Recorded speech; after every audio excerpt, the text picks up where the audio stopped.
Resources are low.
Four rooms, Earth view.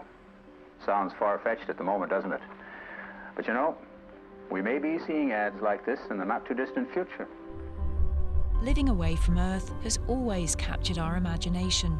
As well as providing the basics for survival, these ideas are a symbol of humankind's unique creativity and ambition.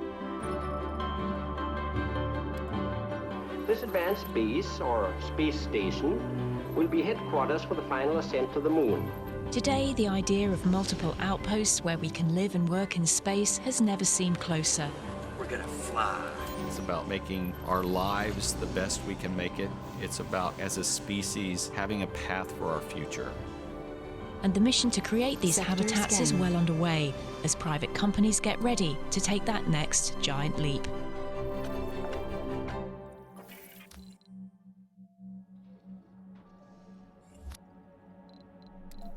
The International Space Station. It's the only space habitat we have.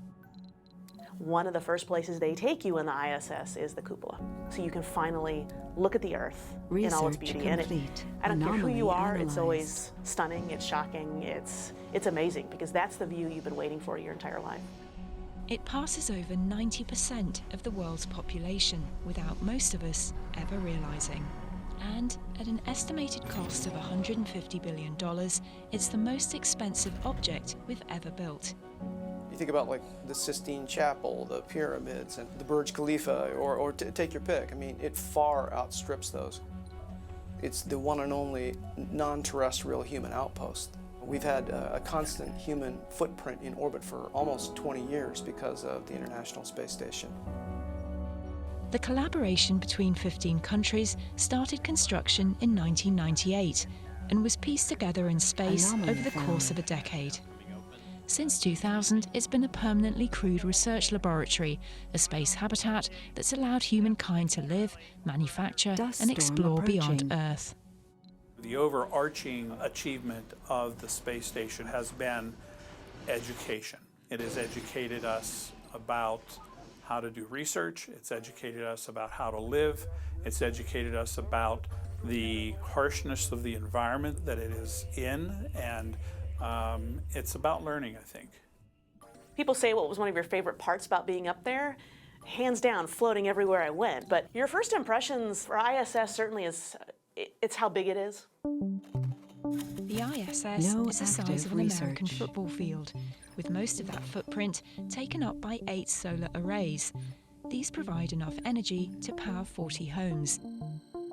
The station has an American side and a Russian side, as well as contributions from other nations like Canada, Japan, and the European Union.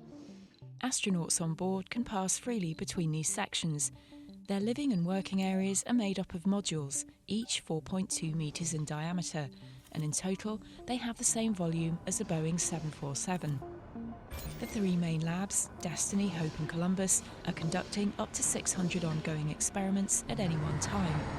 And while it's been a collaboration between governments to build and maintain the ISS, its next chapter will rely more on private enterprise. Today is a very remarkable day. NASA is Select a opening the sector to International scan. Space Station to commercial opportunities and marketing these opportunities as we've never done before. Managing and maintaining the ISS costs $3.4 billion a year. That's over half NASA's space operations budget. Aging hardware and space debris will only add to these costs, which is why NASA is now hoping to pass some responsibility for the station over to commercial companies. We would like to see a robust commercial marketplace in low Earth orbit where space stations exist outside of NASA. The goal being that NASA could be a customer, and we want to have numerous providers that are competing against each other on cost and innovation. With federal funding proposed to stop in 2025, opening the station to private enterprise would free up resources for the space agency's ambitions to return to the moon and journey to Mars. Transferring to a more commercial model is allowing industry to take over many of those areas that NASA has traditionally been responsible for, like the design and operations and maintenance of space systems. But the most exciting part, I think, is new opportunities. The iPhones would have never come from the government, for instance. The base technology came from the government, but the way it's used, the way it interacts with consumers, governments aren't really built for that. So I think that'll be exciting to see how private industry uses the same technology or the same systems, but then use them in a different way. Every NASA achievement has been the collaborative achievement of NASA and industry. What's going on right now that's a little bit different is NASA is turning to companies not to direct them what to do, but it's turning to companies to build relationships with them because those companies are attracting investment from non-space sources and are bringing a different kind of innovation to the table. In the shadow of NASA's sprawling Johnson Space Center, the headquarters of startup Axiom Space might seem a little modest, but their goal is big: to build the first commercial space station. Led by a former ISS program manager, the team has been involved in every mission to the station since its inception. We know it has to be much lower cost to operate on orbit than ISS is today, so this is key to continuing the heritage of ISS, is to start there so we can evolve everybody to the next platform. I liken this to the internet. So the internet was created and we got very excited, and any kid with a good idea and just the basic programming skills could go build a program to do something. We have huge companies that grew out of that, and still today there's new ideas, new things being built. The thing about a microgravity environment is it's limitless. It's like the data we have access to on the internet. It is limitless. And it is not immediately obvious to us all the benefits that that's going to entail, but over time it will become very, very obvious. By 2024, Axiom plans to send a central node to attach to the ISS. That will make up the core of their new station. This will be followed by crew quarters for 16 people and research and manufacturing modules. When the ISS is retired, this will break away, and additional modules with a lifespan of 30 years will be added and swapped out as they age, using a robotic arm. And they're hoping to do all of this for 1/50th the cost of the ISS. Anomaly found. I mean, when you talk about our vision, it sounds really simple. It really is about driving the thought process and the cost down so that anybody that wants to take advantage of our place in orbit and a microgravity environment can do so. And that's really it. Okay, Ellen, I need to go towards my feet. The International Space Station is a fantastic vehicle, but one of the big things is they have quite a few major components outside. which means you have to do an EVA, a spacewalk, to go fix it. A spacewalk on a good day is 100 hours of crew time to get ready and actually go do the spacewalk. So we're able to take advantage of the reduced size of components. And so our design is going to have all of the components are going to be in the pressurized environment. So we know what the basics are, you know, water, food, clothing, life support, and we know how to handle those. But now the next step is how do we make it more intuitive? And we want to now take advantage of the technologies and the capabilities we have today to build more luxury into the experience. The objective is to make the environment the background for all the users. You're every day doing whatever you want to do on orbit, research, manufacturing, looking out the window, whatever you're there to do, we want you to be able to do that and not even think about the environment. And it's because of our experience on ISS and what the team brings to Axiom Space, we're able to build that environment. You won't worry about that. 3, 2, 1, release, release, release. Fire, fire. Like Virgin Galactic and Blue Origin, Axiom is hoping to attract space tourists with tickets starting at $55 million for a 10-day mission. But that's just one part of the commercial space station market that they think could be worth $37 billion over the next decade. Our first commercial customers are countries who have astronauts in space and want to expand their activity in space, and countries who do not yet have a human spaceflight program who want to send people up. And we've now got both research and manufacturing companies who want to do work with us while we're at the International Space Station and on our platform after it separates from ISS. Human spaceflight is particularly exciting because it's that slice of space that is really nascent. It hasn't undergone the crowding that satellites have had. It hasn't already had that explosive growth. It's really ready for that now. The first thing I'm really looking forward to seeing happen is the face of our first astronaut on orbit looking back down on us and knowing that we had a hand in sending that person to space. And ultimately the separation of ISS when it's ready to be retired and deorbited, and then we continue in space independently. For me, that is a stepping off moment for humanity. It's almost like when Neil Armstrong put that first boot on the moon. This will be the first time that we've gone from a platform of learning how to live in space to building our permanent home in space. Other private companies also want to use the ISS as a starting point for their own ventures. Bigelow Aerospace already has one of its inflatable structures attached to the station, and others, including Sierra Nevada and NanoRacks, have put forward proposals. Space habitats are expensive. I think it's a false dichotomy to say, okay, we're done with the International Space Station, let's move on to commercial platforms. What I think is much more likely and realistic, and what NASA is certainly driving toward, is an incremental transition where commercial platforms attach to the space station or work collaboratively with the space station. The next chapter cannot occur without the active engagement of companies. That said, that active engagement might not be as customers, might not be as drivers, it might be in service of government mission objectives. We will return American astronauts to the moon, not only to leave behind footprints and flags, but to build the foundation we need to send Americans to Mars and beyond. This proposed mission, along with SpaceX's own ambition to reach a red planet, has opened up a longer-term market, and some companies are already thinking beyond orbiting habitats like space stations to actually building on the surface of other planets. I was working in a firm designing skyscrapers. Resources are low. You know, I saw Elon and he landed his Falcon X rocket in the middle of the ocean, and that for me was a trigger. I thought, wow, this could actually happen. And it's always been my dream to put a building on the moon or Mars. And if he's going at the pace he's going, it could definitely happen within my lifetime, and I want to be the one to build it. In this warehouse, alongside startups from across the US, architecture firm AI Space Factory are refining the production of Marsha, a 4-story structure they created for a NASA competition to design the next generation of space habitats on Mars. You know, when we started designing our Mars habitat, Marsha, I think we looked at everything that had been done already and kind of tossed that aside. But what we were given was a set of guidelines from NASA. They think the best way to build a habitat on Mars or the moon is to use what they call in situ resource utilization. So use the materials that are there. If you've seen sci-fi movies, you might see like glass and steel domes on distant planets, but the reality is to ship that kind of material to the moon or Mars would be so exorbitantly expensive you would never be able to build in the first place. So the idea is to send a 3D printing robot which can then harvest the materials you find on a site and build with that. The reusable print material is a mix of biopolymer made from recycled plastic or plants like corn and sugarcane, and basalt, a rock found on Mars and Earth. It's the rock that gives us its incredible strength.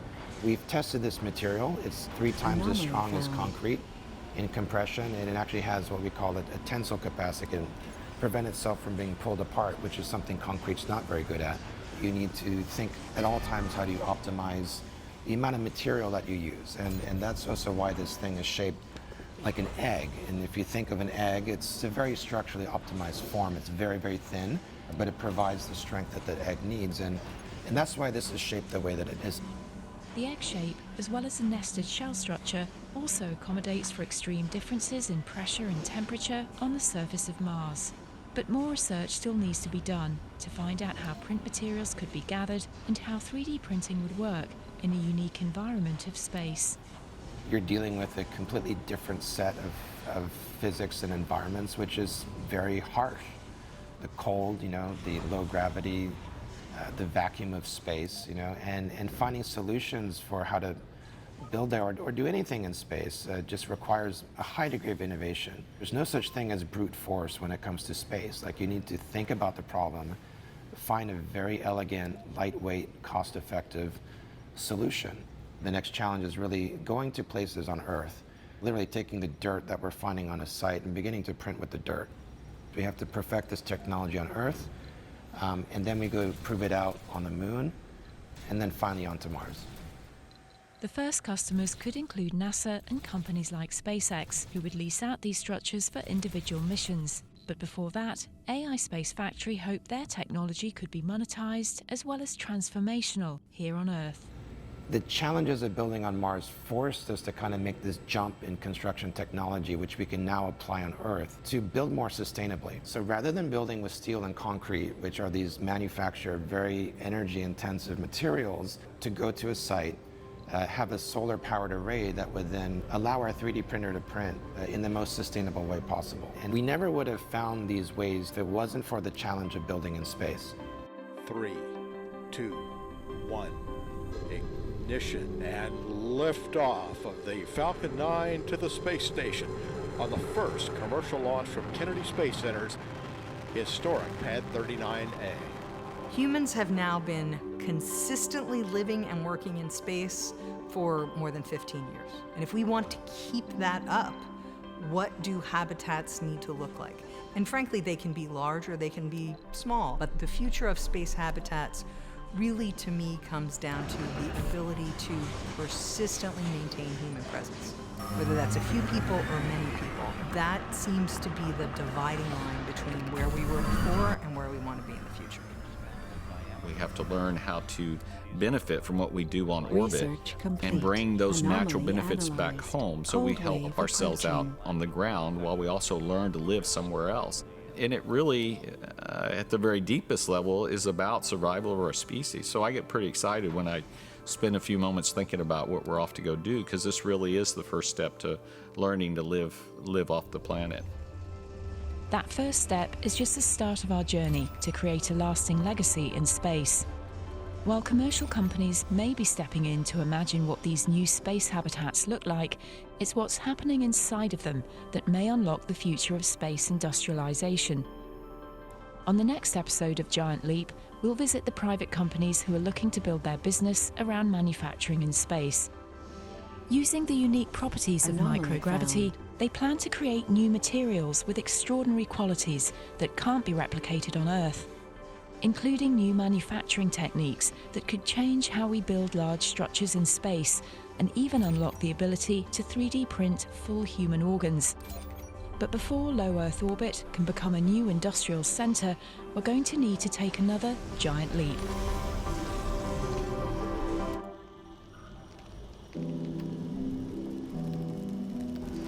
Sector scanned. Anomaly found.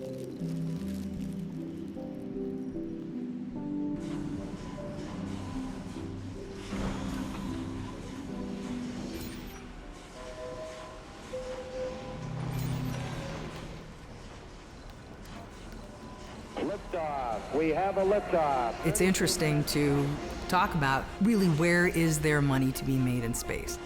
This is not the internet where you build up a huge user base and then you figure out how to monetize them later. There's a subset of the community not named SpaceX, not named Blue Origin, and this is like March Madness. It's one and done. I got one shot to get to the end, or else I'm either going to fail, run out of money, or be gobbled up by someone else.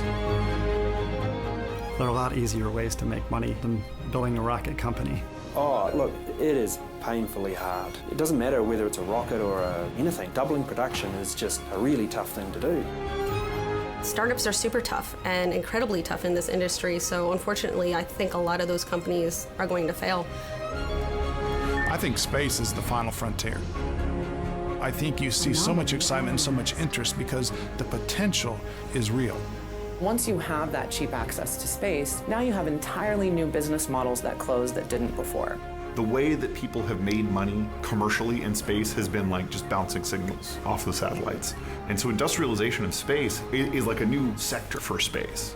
The real thing we want is not just to make something profitable in space, but to make being in space profitable for everyone.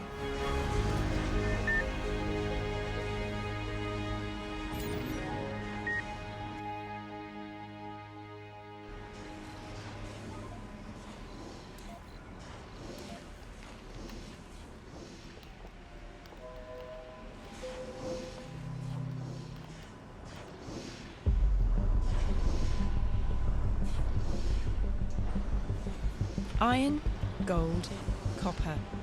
Minerals are the lifeblood of the world's economy. From the Arctic Circle to the Sahara Desert, the $1.7 trillion mining industry supplies raw materials needed for everything, from skyscrapers to smartphones. Resources are low. But mining also comes with an increasingly critical environmental cost, one that may require us to think about off-planet solutions before it's too late. Booster ignition. Asteroids, moons and planets in our own solar system hold an essentially unlimited supply of untapped resources. The first trillionaires will be those who mine asteroids. Resources like gold, platinum and rare earth metals make some of those asteroids incredibly high-priced. But the most valuable element may be our most basic one.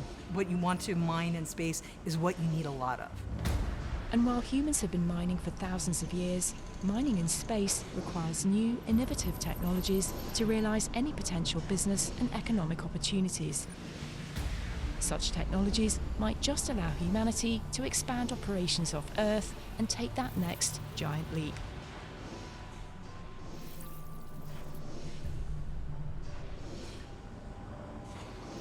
These tiny dots represent the millions of asteroids in our solar system. Over the past 2 decades, government and private aerospace companies have been investigating their composition, location, and even possible payoffs to mine them. This one, known as Bennu, has an estimated value of $669 million. Ryugu, $82 billion. Better yet, an asteroid called Davida, which is valued at more than $100 trillion. And the reason for these high price tags? They're made up of valuable metals like platinum, gold, and iron. We believe that asteroids have platinum group metals, rare earth metals, in higher percentages than you might find on the moon, for instance. Only once in human history has an asteroid sample been brought back to Earth, on the Japan Aerospace Exploration Agency's Hayabusa mission in 2010. And even then, the return sample was merely dust particles. And the total cost of that mission? Approximately $250 million. One problem is that compared to the moon, there's very little gravity. Sector scanned. So somehow you have to attach yourself to the asteroid, whereas on the moon, the gravity will hold your processing equipment in place. So the general answer to the question, can we bring materials mined in space back to Earth? The general answer is no. Bringing things from space to Earth only makes sense if what is retrieved is so extraordinarily valuable and just not available on Earth. And even returning the most valuable asteroids could drastically devalue those materials. Take asteroid 16 Psyche, for instance. NASA is constructing a probe to launch in 2022 to study the potato-shaped object, which is roughly 95% metals, nickel iron, platinum, and even gold. Some estimates value the asteroid at $700 quintillion. NASA says it may be the inner core of a developing planet that somehow lost its outer layers, offering incredible insight into how planets are formed. If someone did manage to bring large amounts of this asteroid back to Earth, supply of the resources would skyrocket, meaning we'd have more of the material than we would have use for, causing the price to crash to almost zero. Once we erode the rarity of a high-value metal or mineral, the value of that terrestrially could drop significantly. Experts agree that a more likely scenario is materials mined in space will stay in space, jump-starting a whole new money-making industry. Any spacefaring nation will have looked at what's called in situ resource utilization, which is a very common space term, meaning you use the resources where you are. So taking that model of if you need it in space, mine it in space, what would you be mining? Mostly you need fuel. Breakthrough discovered. There's something else much more valuable for use in space that's abundant on Earth. Water. Not only can water sustain human and plant life for future manned space missions, the components of water, hydrogen and oxygen, can also be separated and reassembled to make fuel. This zero-emission fuel, called hydrogen fuel, is the same used in spacecraft propulsion and fuel cell vehicles. Hydrogen fuel research in this new space race could also spur new technologies that can help fight climate change by speeding the elimination of fossil fuel use on Earth. And there's already a high demand for it, and an immediate business opportunity for risk-tolerant companies wishing to make a fortune. In a 2018 paper by industry, government and academic experts, they estimated that for an initial $4 billion investment in a moon water mining operation, which is about the cost of a luxury hotel in Las Vegas, about $2.4 billion in revenue could be generated annually. The sort of business case 101 for mining in space is, if you're going to launch something from Earth, it's going to cost you about $10,000 or $20,000 per kilo to get it into space. So if you need water for something in space, and you can produce it for less than $10,000 a kilo, then do it in space. The United Launch Alliance, ULA, they have put a price on water in space. They have said, we'll give you this amount of money for the water, which means people who are going out and trying to produce that water now have a customer. In 2016, the ULA announced it's willing to pay around $3,000 per kilogram for propellant in an orbit less than 2,000 kilometers in altitude, called low Earth orbit, compared with the estimated price of $4,000 per kilogram to deliver the propellant from Earth. Most experts believe the Moon is a logical starting point for this. It has more gravity than an asteroid, making it easier to land, and its poles are thought to hold vast amounts of water ice. That potential volume of water has made it the focus of NASA's Artemis program, which aims to land astronauts on the Moon's southern pole, and also make the space agency a critical first customer for any water harvested on the Moon. China, India, Israel, the US, Europe, everyone is now sort of focusing on the Moon. And all of these government programs are looking to set up shop for a water mining future. A fueling station on the Moon could ultimately make current space ventures much cheaper and make future space missions possible. Although entirely theoretical at this point, here's how it could play out. Water is mined on the Moon and a fueling station is set up. This would provide the first customers, most likely government agencies, with water for human consumption and fuel for spacecraft. Water-derived fuel could also be harvested on an asteroid. Vehicles or propellant transports then carry the fuel from the surfaces to a stable storage point between the Earth and the Moon. Fueling stations can also be set up in low Earth orbit, making it accessible to satellites and other spacecraft. As of now, satellites that run out of fuel are decommissioned. Extra fuel would allow them to stay in their orbits, increasing their lifespan. Since using a rocket to get fuel out of Earth's atmosphere is expensive, refueling in low Earth orbit can greatly improve the size, type, and cost of missions in space. The commercial launch industry like SpaceX would also benefit from these fuel depots. The use of lunar-based propellant and commodities may also provide a stepping stone for interplanetary exploration. But while there has been a renewed interest in the moon, it hasn't been easy. In just 2019, missions to the moon's surface by both India and Israel resulted in landing failures. And the technology to mine and extract these potential water reserves on the moon and beyond is still unproven. But some entrepreneurs are still optimistic.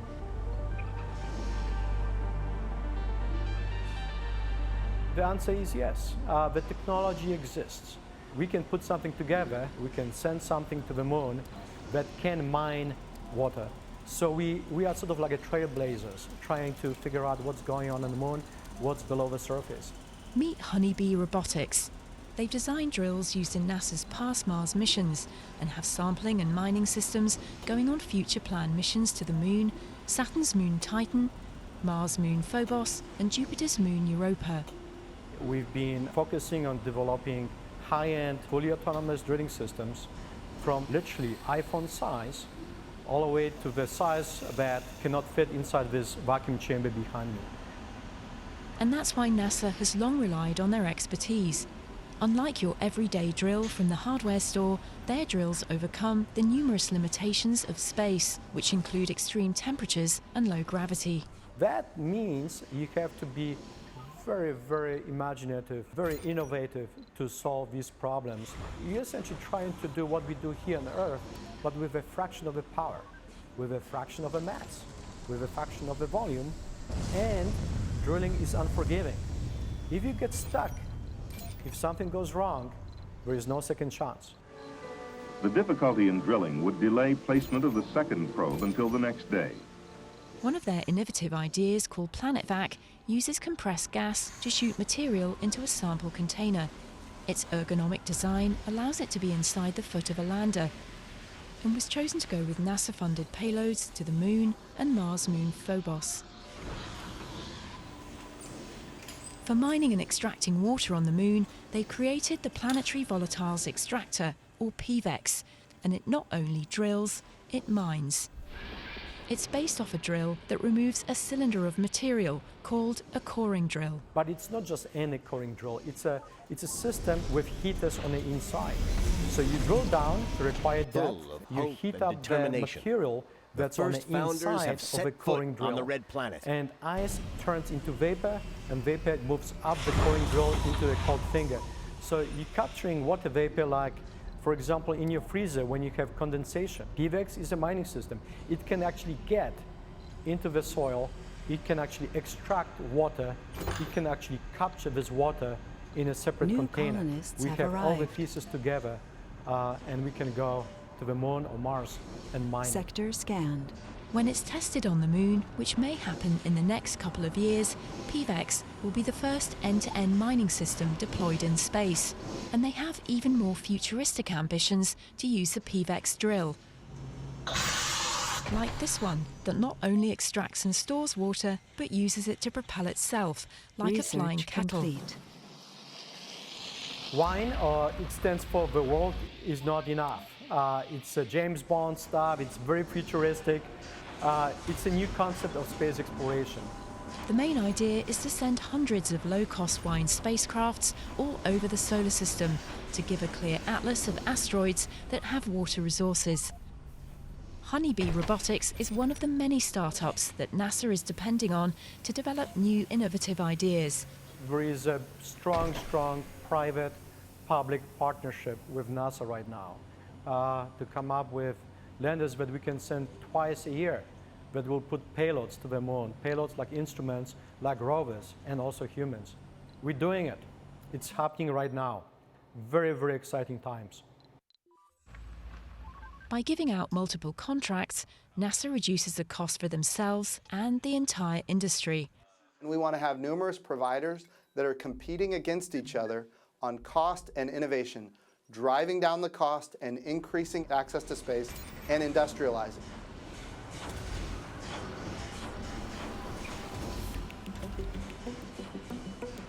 Startup TransAstra, with a new infusion of $2 million from NASA, has teamed up with other space startups and educational institutions to prove its process for harvesting and utilizing water from asteroids without even touching them.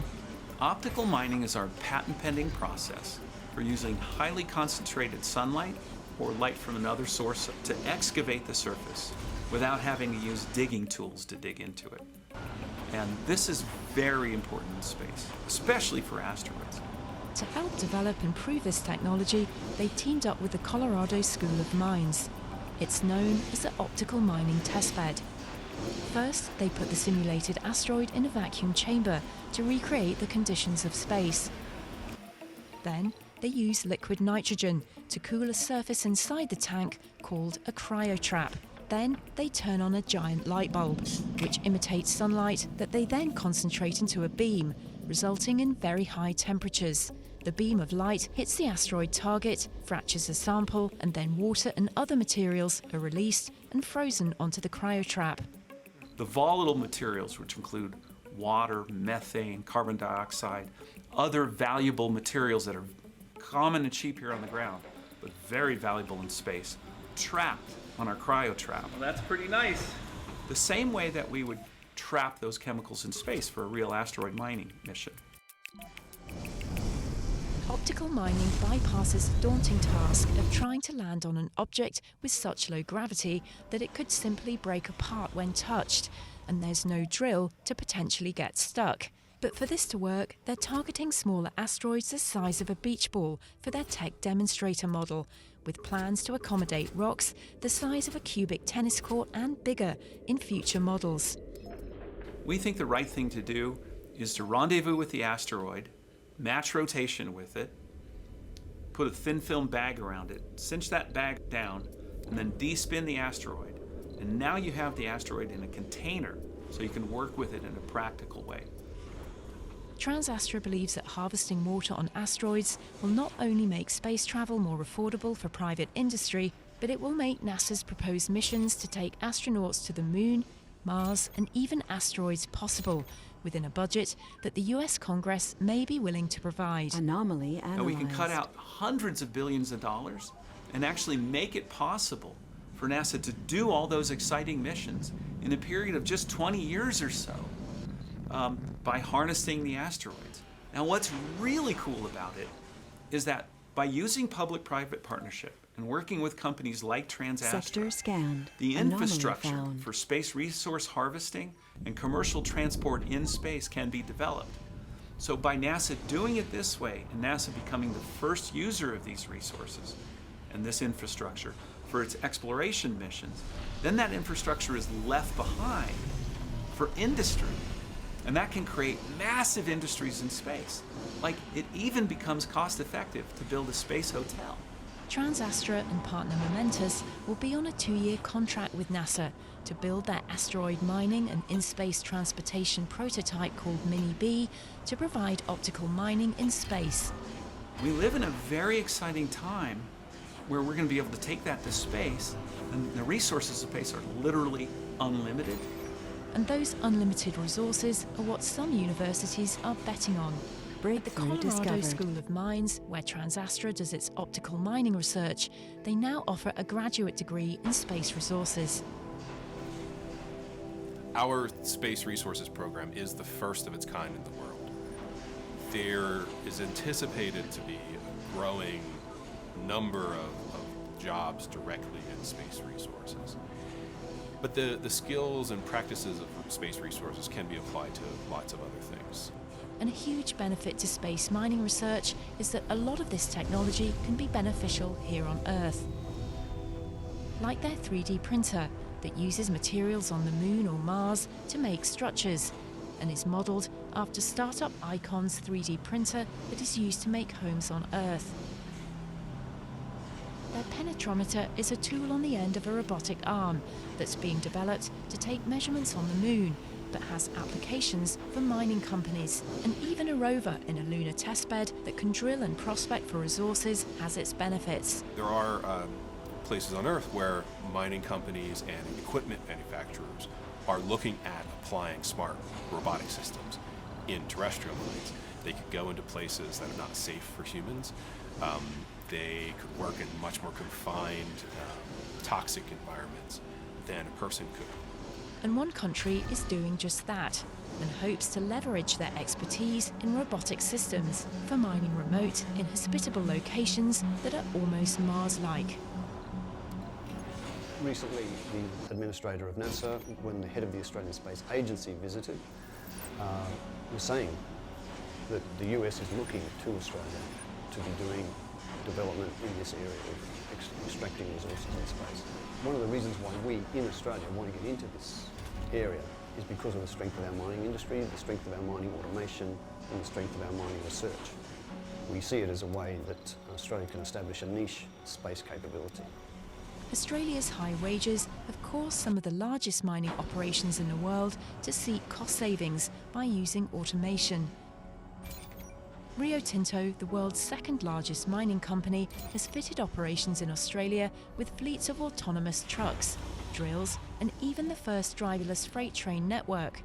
Adapting these technologies could prove useful to space programs, and the use of space technology in mines, such as robotics, would be useful on Earth. Sector The scan. Australian Centre for Space Engineering Research at the University of New South Wales in Sydney was founded in 2010 and has 15 PhD current or graduated students researching space resource ventures related to Australia's needs and expertise.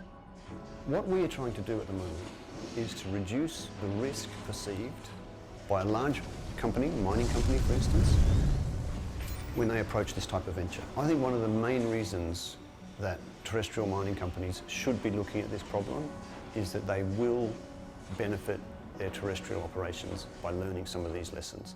So if they look at the way that you need to automate on the moon, that will help their terrestrial operation. If you look at the way you would analyse risk for this type of mine, they must learn new lessons, which should hopefully flow back to their risk analysis for terrestrial mines. Although mining companies have terrestrial mining expertise and monetary advantages, only time will tell who will be the first to provide a fueling station in space. In terms of making it happen, I actually don't think it'll be a startup, I don't think it'll be a space agency, and I don't think it'll be a mining company, but I think it will be a big company, probably driven by a high net worth individual. A company like Blue Origin, SpaceX, a company like that. Not necessarily them, but something like that. Proving that this kind of mining is feasible could trigger an influx of profit-minded companies migrating off the Earth. Just one industry that would stake a claim on the vast wealth of space. Not only is the universe a place for exploration, for private companies it's a new resource.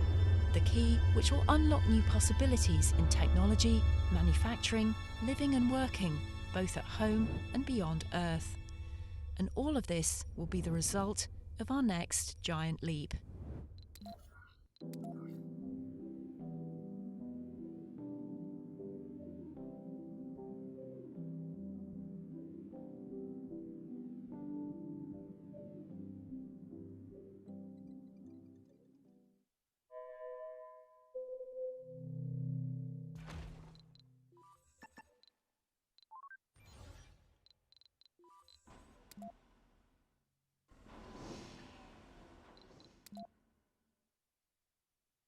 There are Earth-sick colonists.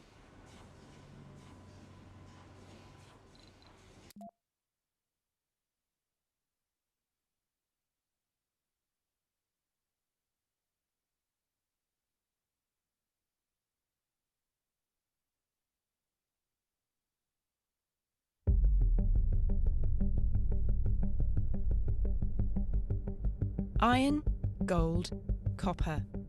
Minerals are the lifeblood of the world's economy. From the Arctic Circle to the Sahara Desert, the $1.7 trillion mining industry supplies raw materials needed for everything, from skyscrapers to smartphones. But mining also comes with an increasingly critical environmental cost, one that may require us to think about off-planet solutions before it's too late. Booster ignition. Asteroids, moons and planets in our own solar system hold an essentially unlimited supply of untapped resources. The first trillionaires will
Research complete. Anomaly analyzed.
Sector scan.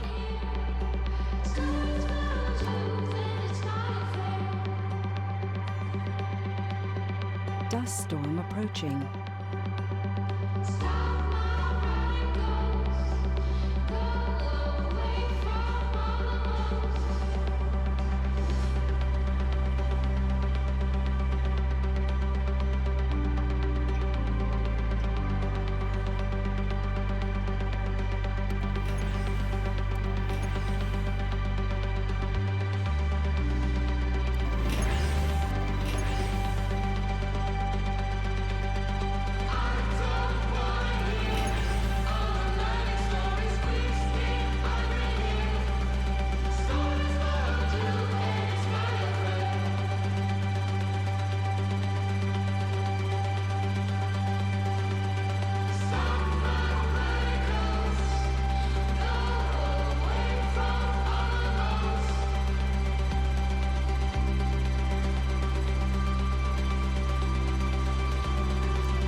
T-minus 10, 9, 8, 7, 6, 5, 4, 3,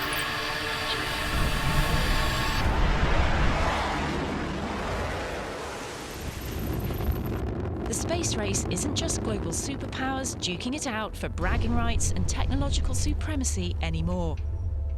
Private companies, lots of them, are rushing to commercialize not just the final frontier, but the act of getting there.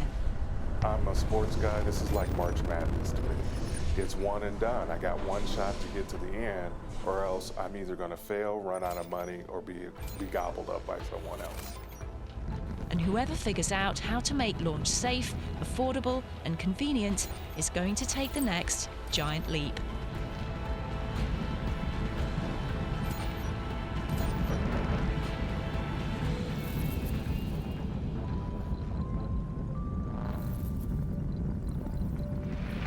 We choose to go to the moon in this decade and do the other things, not because they are easy, but because they are hard. 60 years into the space race, the way we leave Earth has changed remarkably. 0, all engine running. Liftoff. We have a liftoff. 32 minutes past the hour. Resources are low. Space seemed like a vast black desert, but now we're ready to make the desert bloom. I'm talking about opening space up to business, to private enterprise, opening space up to commerce and experimentation and development. Why? To improve the quality of life on Earth. 25 years after Ronald Reagan signed the Commercial Space Launch Act, the desert has begun blooming. I think if you were a young person in 1969 and you saw people walking on the moon, and 50 years later we still haven't gone back, I think that's a little disappointing. I think they took that, their hopes and dreams of their youth and are applying it in today's marketplace. And I think they're having a fantastic success. In the world of rocket launch, there are two very distinct races going on. The first are the large rocket companies like SpaceX, Virgin Galactic, and Blue Origin. Jeff Bezos has reportedly invested billions already in Blue Origin and will invest billions more.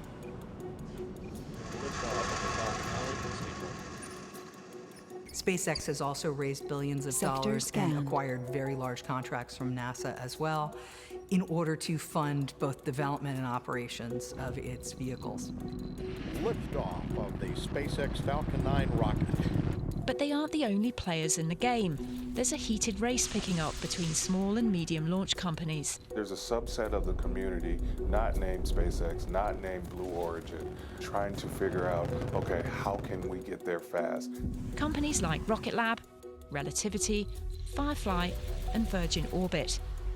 Right now, there are more than 100 small launch companies competing not just to get to space, but to see who can get there most reliably, cheapest, and then repeat it over and over and over again. And ideally, end up with their business in the black, because entire new industries rely on these launch companies getting payloads into orbit. And any missteps can spell disaster, not just for a rocket, but an entire company. There is a $200+ billion commercial space industry right now today. There are a couple of huge markets that have been very profitable.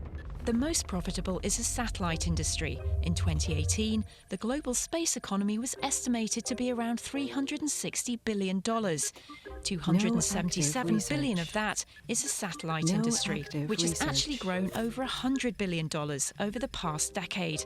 And for those satellites to get to space, they need to be launched on a rocket. Global launches in 2018 increased by 46% over the number of launches a decade ago. In many respects, it's never been easier to put a satellite into space in terms of the cost and the availability of rockets to ride into orbit. And a new era of smaller, cheaper satellite technology is creating this boom. Once a year, out in a desert of northern Utah, the Small Satellite or SmallSat Conference comes to Logan. It has all the trademark features of an industry trade show, bright lanyards, tons of swag, but the deals happening here are carving out what the future of the space economy will look like. I've been coming to this conference for 20 years and seen it grow from 300 people to over 3,000. So it is exciting to see that transition as we move into the next phase. Traditional satellites are often powerful behemoths, the size of school buses, costing hundreds of millions, if not billions of dollars to build. Today, the proliferation of small sats, CubeSats, even nanosats can cost as little as $10,000 and can be built with similar hardware that goes into your cell phone. They range from the size of a Rubik's Cube up to about the size of a dorm room refrigerator. And so that's a big difference. And so some of these launch ventures want to launch a few dorm-sized refrigerators and others want to launch dozens of CubeSats. And so they're trying to divide the market that way. Those satellites are providing imaging of the Earth.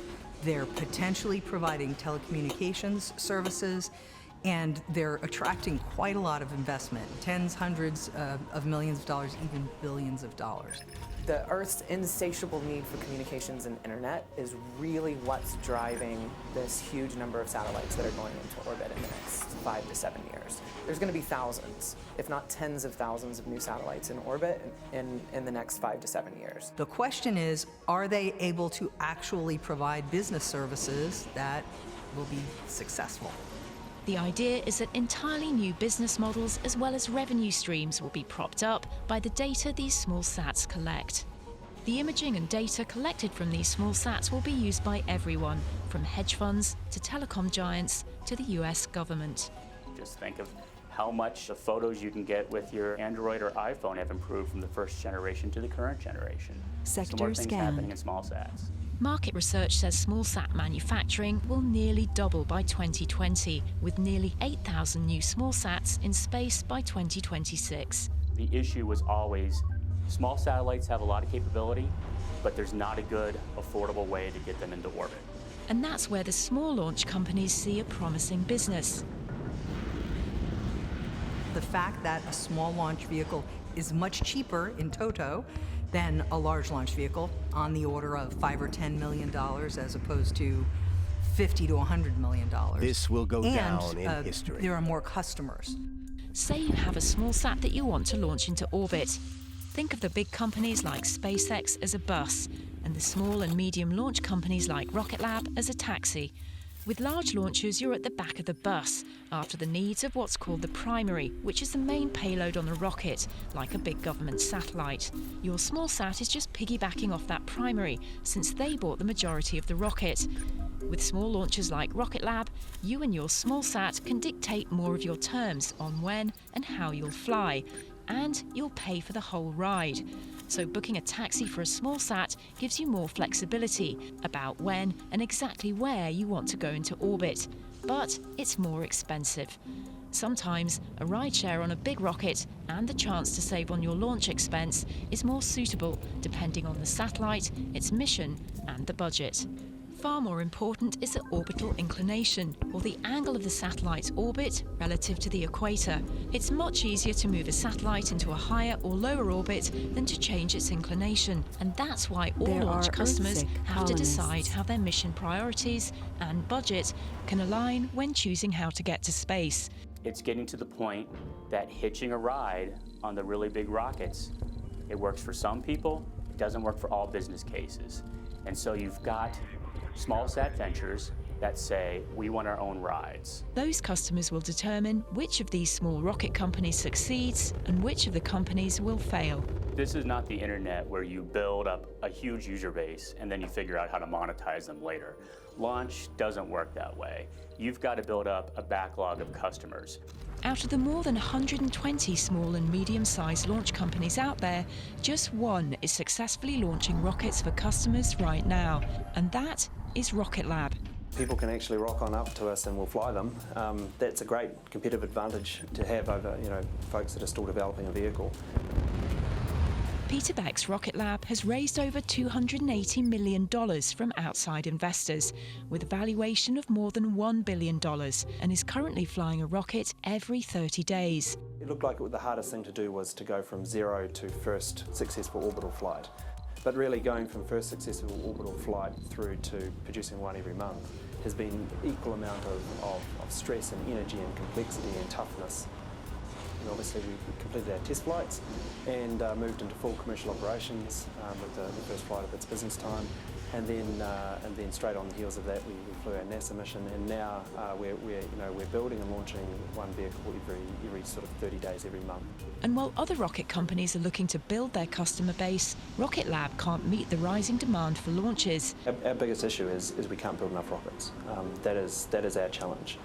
We've built 4.5 acres of new factories, and we're pushing in every direction we can to build more capacity. To be fair, that we are the only dedicated solution available in the marketplace right now at anything at an affordable price. So we see a tremendous amount of demand. So the demand is there, that's not the issue. The issue is figuring out how to provide reliability, scale and cadence while keeping prices as low as possible. And each company has its own approach. Every company has a unique way to building their rocket, whether they're using liquid, solids, fuels, or a combination of the two, whether they're 3D printing, their stages. Everyone has their unique approach to getting to a rocket. However, the bottom line is good business in space is exactly like good business on Earth. A focus on customers, incremental successes, and a vision that's supported by a real business model is what works in space just as it works on Earth. One of the companies who believes they have a successful business model is Firefly, a medium-sized launch company based out of Austin, Texas. So I'm going to run through this part of the procedure. Okay, please set bang bang press logic to the next pressure increment, and we'll go in 10 psi increments, starting from ambient, with a window of 1. So in the next 6 months, Firefly's going to launch this rocket. We've been working on it for years now, and we're going to have that cathartic moment where we launch the rocket. Everything's going to go great. But the outlook for Firefly wasn't always so rosy. This is a very difficult business. There are a lot easier ways to make money in the world than building a rocket company. And you have a lot of setbacks. You have technical setbacks, you have financial setbacks. But the most challenging one for me has been the financial setbacks. Firefly, like many other rocket companies, is familiar with financial setbacks. Vector, one of the more well-known launch startups, ran into financial woes in the summer of 2019 and saw their CEO depart amid uncertainty about the company's future.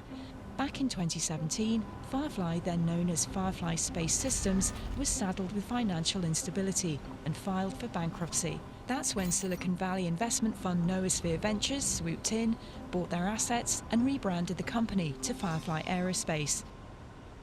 I've learned a lot about the types of investors that you want to have involved in this. That learning has made us, I think, very strong to push through this time. As an investor and as sort of one of the financial sort of people behind the company, I try to encourage the team to think beyond simply building a product, but building a business. Thank God we went bankrupt, frankly. We have a better product now. I have a better partner who lets me do what I'm good at doing, and he funds the project, and I'm not off, humping .com guy's legs. Please give me another $100,000. Now, after 2 years of R&D, they're about to launch their first rocket. Our plan is to have 5 launches next year. All 5 of them will be from Vandenberg Air Force Base in California.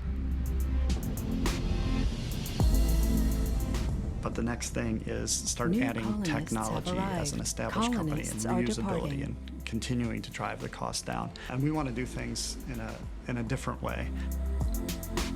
Companies like Firefly are hard-pressed to differentiate themselves to stand out to investors and attract customers.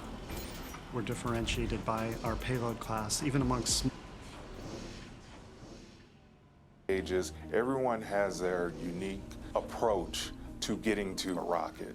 However, the bottom line is good business in space is exactly like good business on Earth. A focus on customers, incremental successes, and a vision that's supported by a real business model is what works in space just as it works on Earth. One of the companies who believes they have a successful business model is Firefly, a medium-sized launch company based out of Austin, Texas. So I'm going to run through this part of the procedure. Okay, please set bang bang press logic to the next pressure increment, and we'll go in 10 psi increments, starting from ambient, with a window of 1. So in the next 6 months, Firefly's going to launch this rocket. We've been working on it for years now, and we're going to have that cathartic moment where we launch the rocket, everything's going to go great. But the outlook for Firefly wasn't always so rosy. This is a very difficult business. There are a lot easier ways to make money in the world than building a rocket company. And you have a lot of setbacks. You have technical setbacks, you have financial setbacks. But the most challenging one for me has been the financial setbacks. Firefly, like many other rocket companies, is familiar with financial setbacks. Vector, one of the more well-known launch startups, ran into financial woes in the summer of 2019 and saw their CEO depart amid uncertainty about the company's future. Back in 2017, Firefly, then known as Firefly Space Systems, was saddled with financial instability and filed for bankruptcy. That's when Silicon Valley investment fund Noosphere Ventures swooped in, bought their assets, and rebranded the company to Firefly Aerospace. I've learned a lot about the types of investors that you want to have involved in this. That learning has made us, I think, very strong to push through this time. As an investor and as sort of one of the financial sort of people behind the company, I try to encourage the team to think beyond simply building a product, but building a business. Thank God we went bankrupt, frankly. We have a better product now.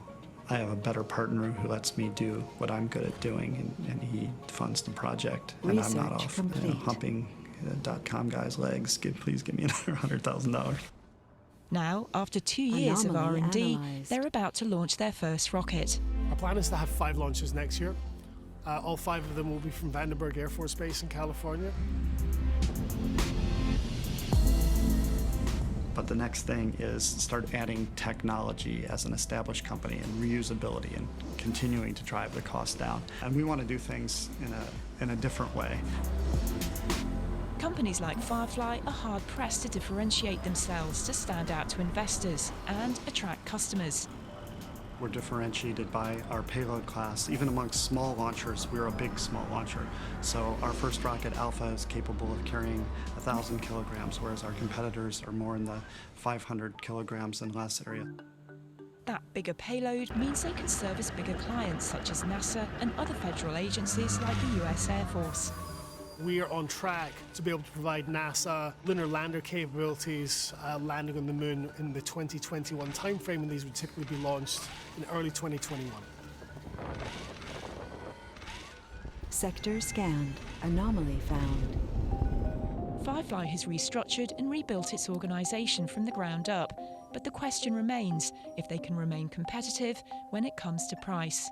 We currently have a backlog of about $1.3 billion and a pipeline of over $3.5 billion for our launch services alone. If we fly according to our projected flight rates, we expect to be cash flow positive by the end of 2020. We're very conscious of cost. That's one of the fundamental tenets of New Space. So Firefly will try to be competitive with anyone, and we take all competition seriously. That competition comes not only from other small and medium launch companies, but large ones as well, like SpaceX, who announced a small sat solution priced as low as $1 million for payloads up to 150 kilograms. Which equates to approximately $15,000 per kilogram to polar sun-sync orbit. Coincidentally, that is exactly the same as the Firefly unit economics for our Alpha vehicle. Firefly believes they can deliver something that Elon Musk's space giant cannot. Unlike SpaceX, where those satellites will be one of many, quite possibly one of 60, our partners will have the same unit economics, but will have a much more custom, dedicated offering. It could be one of 4, one of 5 satellites in our fairing. Rideshare is not the best opportunity for a lot of small satellite customers. In some ways, it's like hitchhiking. You don't get to go exactly where you want to go, and you don't get to go on your own time schedule. And that's important to a lot of customers. In 5 years' time, Firefly plans to not just be launching a rocket, but a family of rockets. We are interested in building a multi-billion-dollar business, and in order to do that, we know that we need to be cost competitive with whatever the market throws at us, not just simply what the competition is doing today. And one of those competitors is in Long Beach, California. Virgin Orbit is an offshoot of Richard Branson's Virgin Galactic Space Company, and while they're a medium-sized launch company just like Firefly and Rocket Lab, their approach to getting a rocket into orbit is a bit different. Virgin Orbit is a dedicated small satellite launch vehicle that is seeking to revolutionize the small satellite market.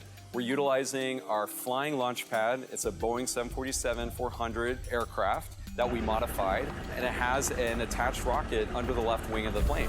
It's a two-stage rocket, liquid oxygen, kerosene rocket that has been flown before and has many successes. Some of those other successes are by their sister company Virgin Galactic, who has used this launch pad drop technology for space tourism instead of small satellites, which they believe is a difference maker in the industry. Everything we built around the air launch system is meant to mitigate against long-term delays. For example, an air launch system can fly in most weather conditions. Because we're air launch, our cadence is very quick. So it only takes 4 to 6 hours to really fuel the rocket, attach to the plane and take off on a mission. And having that flexibility, having that quick cadence turnaround time is critical to making sure that payloads can get to orbit when they want to get there. That flexibility is what most small launch companies hope will set them apart. That responsive, rapid launch to exactly where you want to go, that appeals to government users. Government missions, scientific missions, government military missions, government intelligence missions are all exploring the potential for lower total cost small launch vehicles that can do exactly what they need when they need it. And without even having a successful full-duration test launch, Virgin Orbit already has a backlog of customers. Of course, we see the market expanding. There's a lot of potential out there. So we certainly could see ourselves providing even more launch support than between 20 and 24 a year. And of course, that is a more mid to long-term goal. Ignition. The future for companies like Rocket Lab, Firefly and Virgin Orbit looks promising. But what about the hundreds of smaller launch companies out there? Will everybody survive? Probably not. There's not enough demand for 100 and some odd rockets that are currently in development. We absolutely believe that the window to invest in launch has already closed. There are some investors who made some early good plays here that are going to work out very well, but at this point the industry is well past that kind of venture capital investment stage, in our opinion. So we see it shaking out to maybe 10 companies surviving. The launch industry is unforgiving. It's not very tolerant of failures. On behalf of ARYNEy, I wish to express my deepest apologies to our customers for the loss of their payload and telling them how sorry I am. If you're having a bad run of luck, you don't get a whole lot of patience out of the market before people start using other rockets. The technology of space activities is fascinating. The technological challenges are extraordinary. The competence that it requires to conduct operations in space is intimidating. The launch industry has an energized, passionate collection of engineers, venture investors and designers, singularly focused on moving private enterprise off the planet. It's not just a new industry, but a new way of seeing the world and working above it. Once you have that cheap access to space, now you have entirely new business models that close that didn't before. You have entirely new use cases for space as an environment. You have an entire ecosystem of support services that are developing to support those satellites that are being launched in the next 5 to 7 years. And so that has kind of unlimited amount of economic development, economic growth possibility there. You know, I kind of liken where we are right now to the very first beginnings of the internet, where we were just starting to send emails. That's really where we are in space. We're just starting to send emails. And if you go back when you just started sending emails, and if I said to you all of the stuff that was going to occur because of the internet, you wouldn't believe me, right? You would think that's just crazy. But that's where I think we're at right now, is we've sent our first email, and now space is opened up to innovators to really try new things. That's why perfecting the world of launch is just the beginning. Rockets aren't just providing a platform for spaceflight, but a platform for innovation. As we figure out the business of how we get to space, the next problem is, where do we stay? On the next episode of Giant Leap, the International Space Station is nearing its retirement, and NASA wants to open the door for commercial companies to develop the technology and the business to create our next space habitats.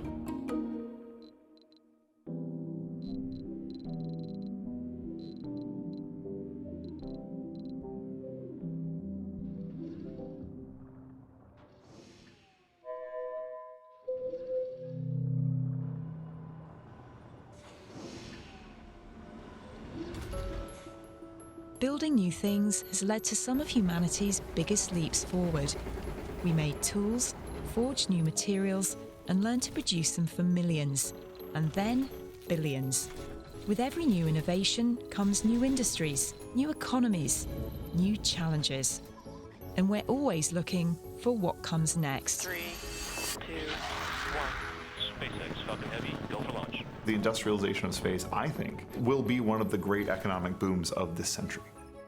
Space offers a whole new environment to create things we can't make on Earth. Gravity in general is something that we all just take for granted because it's just always here. It affects everything. What becomes interesting is what happens when you take that away.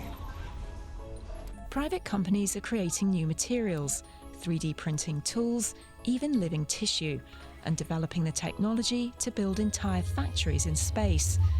If successful, for-profit manufacturing could lead to a new gold rush, launching the business of space to its next giant leap.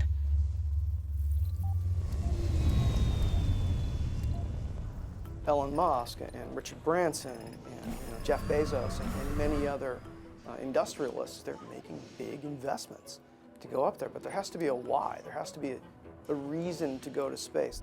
We want to see a very robust commercial marketplace in space, but the other thing that we have to do is we have to prove. We have to prove the industries that ultimately are going to be able to take advantage of the microgravity environment of space. In space, we're opening the way to private enterprise.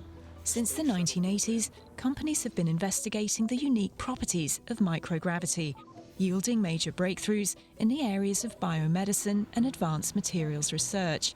And now some are looking to start production. Manufacturing in space has at its core the following idea. This extraordinary environment with a completely different set of environmental factors than the Earth can enable you to manufacture things that you couldn't manufacture on Earth that have value. Our economy has historically been a value-added economy, right? We take raw material and we turn it into steel, and we sell that steel for profit. Finding new ways of making things is historically the makings of economic boom. 3, 2, 1, 0. Ignition. Liftoff. In July of 2019, SpaceX's CRS-18 launched with over a dozen new research projects, including investigations being conducted by Goodyear and Adidas. Both companies hope that studying their products in microgravity could unlock new opportunities. Also aboard the mission is a biomaterial 3D printer, and with it, the chance to print whole human organs.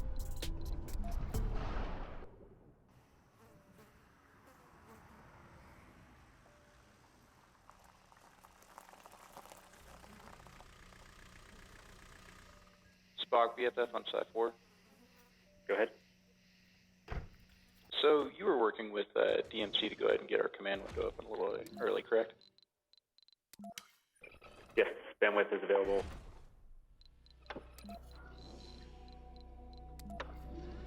Okay, so I'm just testing where the numbers are and making sure they're to a hard stop. Christina, we should be good to go hands-free now. Copy the thumbs up. We do want to start by opening up the cassette kit.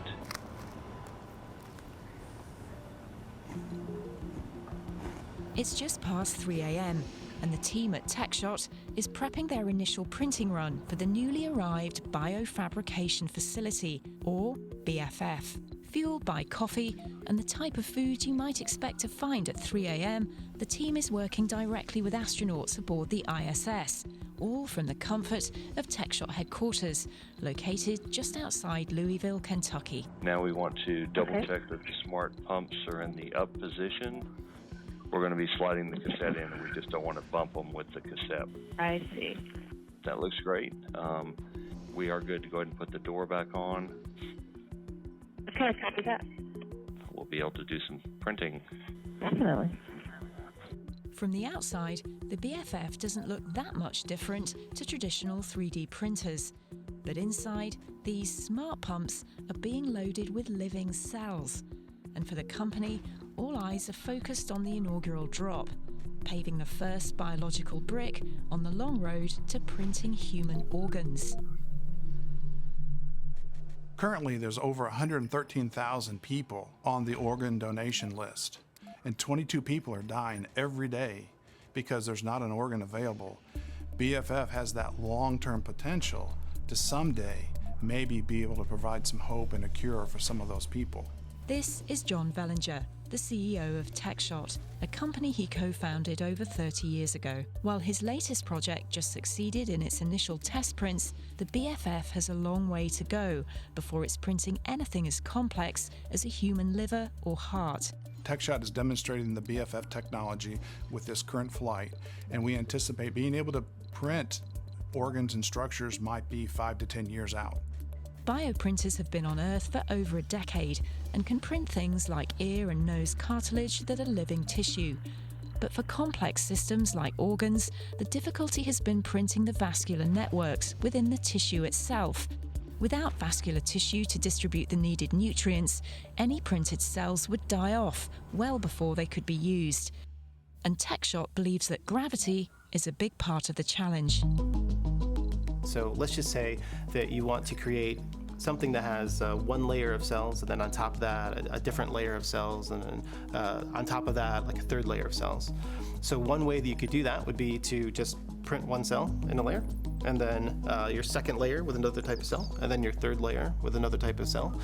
But depending on those materials, over a short period of time, those cells may not stay in those layers. They may settle out and then end up combining. You know, you think of, printing, if you tried to print with water here on Earth, you know what would happen. It would just squirt out like out of a water gun. And that is because in a gravity environment, everything wants to just squirt out and wet out and spread out. But in the microgravity environment, you don't have to worry about any of that. So you have a much wider range of materials that you can print with. To combat the effects of gravity on Earth, researchers have used structures in order to support the growing cells. The problem is a lot of ways that is accomplished isn't necessarily the best for biology. It can limit the types of materials that you can use, and it can also limit the types of cells that can really thrive in that environment. In microgravity, you wouldn't necessarily have to do that. You could have your different layers or areas or sections of different types of cells and put them next to each other, and there are no other forces that are going to cause them to mix.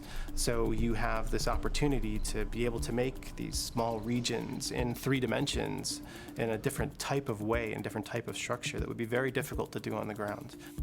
Microgravity-enabled bioprinting still has numerous hurdles to cross before it can produce a product for sale. Only now that the printer is operating aboard the ISS can researchers begin to understand the correct materials and process necessary not only to print organs, but to culture and preserve them long enough to return back to Earth. But all that time and research is part of TechShot's plan. TechShot's business model is to be a tech engine. We're generating new technologies. Then if we feel like that technology has a potential, commercial potential, we spin that off into a different company or to a different group. They liken their business to Levi Strauss in the 1800s. During the gold rush, Levi Strauss started out by providing canvas material for tents and wagons. And when those miners needed a more durable fabric, the now iconic blue jeans were born. The business model of selling pickaxes as opposed to going out and panning for gold really certainly applies to space, and there are many companies at the component level that are providing products and services to launch companies, to satellite operators, to NASA. One of the challenges in that business model is you need a gold rush. It's not clear that 3D printed organs could set off any kind of a gold rush to space, so in order to stay in business, TechShot needs to have other projects, making sure it doesn't keep all of its eggs in one satellite. This is my science fair project that I started in 8th grade. The whole experiment was to see how would the chicken embryo develop in space without the presence of gravity. This science project evolved into the space shuttle project. Imagine this chicken egg in the back of the barnyard. Gravity is causing the yolk to fall to the bottom of the egg. Now the hen has a natural instinct of turning that egg around. So therefore, the yolk will go back up to the top, and gravity pulls it back down to the bottom again. Now, what would happen to that egg up in space? The project was sponsored by Kentucky Fried Chicken, in which their worldwide headquarters is located in Louisville. And so the engineer that I worked with, Mark Deucer, he and I are the ones that decided to start TechShot and start it right here in Louisville, Kentucky. We started in a motel. It was just two rooms, and eventually we went into 4 rooms of the motel. And then as TechShot matured and developed and gained more projects and more opportunities, then we decided, you know, we're in this for the long haul. And so we built a world-class research facility here that we're sitting in today. And here, just across the street from that first motel room, TechShot is currently working on 15 active projects, creating technology for NASA, the military, and major pharmaceutical companies, all with the goal to support researchers in microgravity. Last year was TechShot's best year in its history. I think that's reflective of the excitement of the new opportunities that are out there for space. And if they're lucky, one of these projects could yield that catalyst of a space gold rush. But they aren't alone in this race. Another company located in Silicon Valley views making things in space as core to their mission, even down to their name.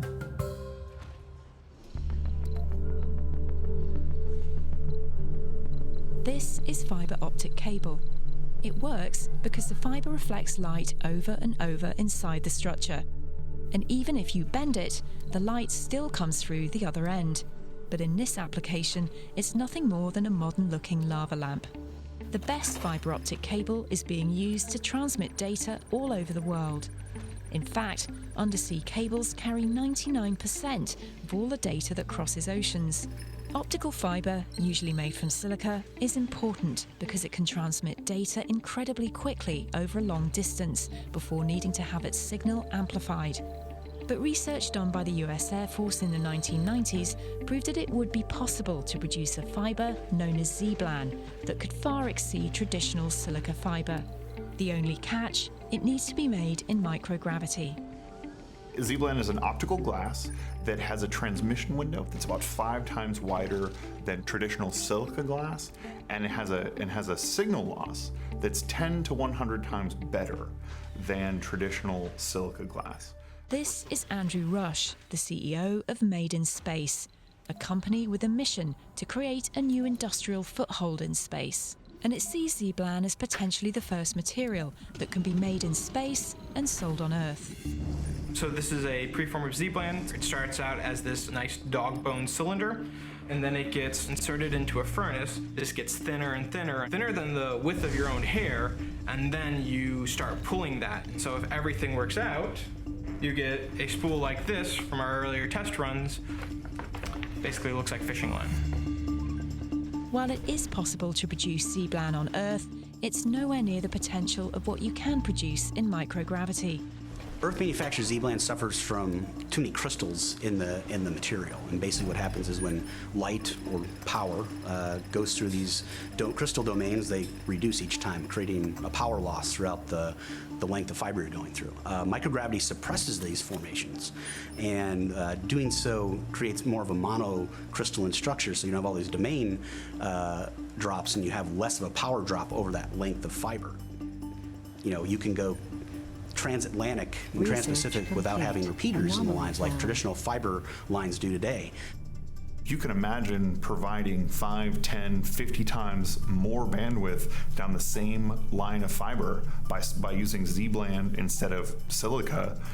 That you begin to scratch the surface of the economic potential of ZBLAN. They estimate that a kilogram of ZBLAN could sell for tens, if not hundreds of thousands of dollars, and that high price per kilogram is important when it comes to space manufacturing.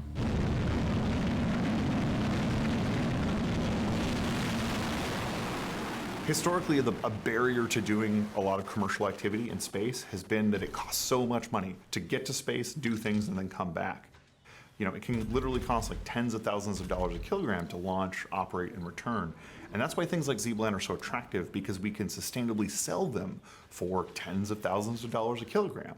Meaning at some point, whole factories could be created in space, receiving raw material from the ground and shipping microgravity-enabled ZBLAN back to Earth. But the problem is, it's all still theoretical. Made in Space has been working on ZBLAN for over 4 years and has flown 4 missions to test their manufacturing techniques, with more planned in the future. But they still expect to be a few years away from producing a product that could be sold on Earth, let alone scaling that to larger industries. It's very interesting and a little counterintuitive. The most successful companies in space are the companies that consistently say, how can I do this on Earth? There have been many products that started with the vision of actually manufacturing in space and ended up with a discovery phase in space and manufacturing on Earth. And that's good news for consumers, that's good news for the end users of those products, because that reduces costs. You don't build your manufacturing plant on the most expensive real estate you can possibly get a hold of. You build your manufacturing plant where you can manufacture economically. For Made in Space, though, discovering the first product that can truly be made in space is more than just profit and loss. The establishment of Space Manufacturer ZBLAN as a product line is core to our vision, right? That's the industrialization of space, right there. That's the Netscape moment of low Earth orbit commercialization. Select a sector to If in our research and development for ZBLAN, say, we found ways of improving ZBLAN that we could actually apply terrestrially, like apply in a gravity field, we would be excited about that. You know, for us, we'd take the profits from that and plow that back into doing more cool space stuff. And while the company is also investigating other materials like ZBLAN that can be produced in space, they've already laid the groundwork for a whole new way of thinking about in-space manufacturing. And they call it Archinaut. So Archinaut is one of many steps toward those broader visions. Archinaut is more of a capability than a thing.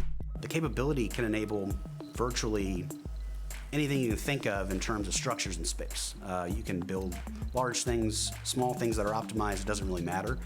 Archinaut blends robotic manufacturing with 3D printing, allowing it to create and assemble products in space. Meaning, instead of flying something, like say a satellite to space, you could create them there. But before Made in Space can use Archinaut as an in-space factory, it needs to turn its vision into a sustainable business. There is no shortage in space of visionaries. What I really want to try to achieve here is to make Mars seem possible. The visionaries that we are seeing succeed are the visionaries that attach their vision to an incremental pathway. We've been very fortunate to work closely with NASA for a number of years in developing gravity-independent manufacturing technologies. And the first one of those technologies that we really tackled was 3D printing. International Space Station has its own 3D printer, and look at this. Astronauts created the first object to be made with it. It's a white printer part. The first print that we did was a plate for the printer, and it said NASA and it said Made in Space on it. Is it fair to say like the first thing you made in space is a marketing material? I mean, we actually kind of joked that the first thing we did was demonstrate that you could make like self-repairing robots in space. To date, Made in Space has created over 200 objects aboard the ISS. And with its second printer, named the Additive Manufacturing Facility, they were able to not only prove their technology, but turn it into a business. We struck kind of an interesting deal with them where we actually retained ownership of the device and actually operated as a service, and printed parts for NASA, for other individuals, for companies, for schools. So really starting to build almost this machine shop in space kind of business model. The approach that we've taken at Made in Space has been to have this really inspiring big vision. We take that big vision and we decompose that into digestible chunks, like steps along that path toward these fantastic futures. And that first incremental step for Archinaut is to change how we think about manufacturing satellites. Archinaut 1 project is a free-flying satellite which will manufacture 10-meter booms, and those 10-meter booms will have solar arrays on them which allow a small sat to manufacture on the order of about 1 kilowatt of power. The Archinaut 1 mission will launch in 2022, It's part of a public-private partnership with NASA, and the project aims to reduce the cost of putting satellites into orbit. While satellites have been getting smaller, if you need a satellite that'll require lots of power, you'll most likely need a massive solar array. But large arrays are difficult to fit into rocket payloads, the so-called tyranny of the fairing, and it gets expensive. One way around this problem was to spend heavily on engineers to devise solutions for folding arrays into compact configurations. Then deploy at their full size once in space. But all that work and extra weight on a rocket can add tens if not hundreds of millions of dollars to a launch cost.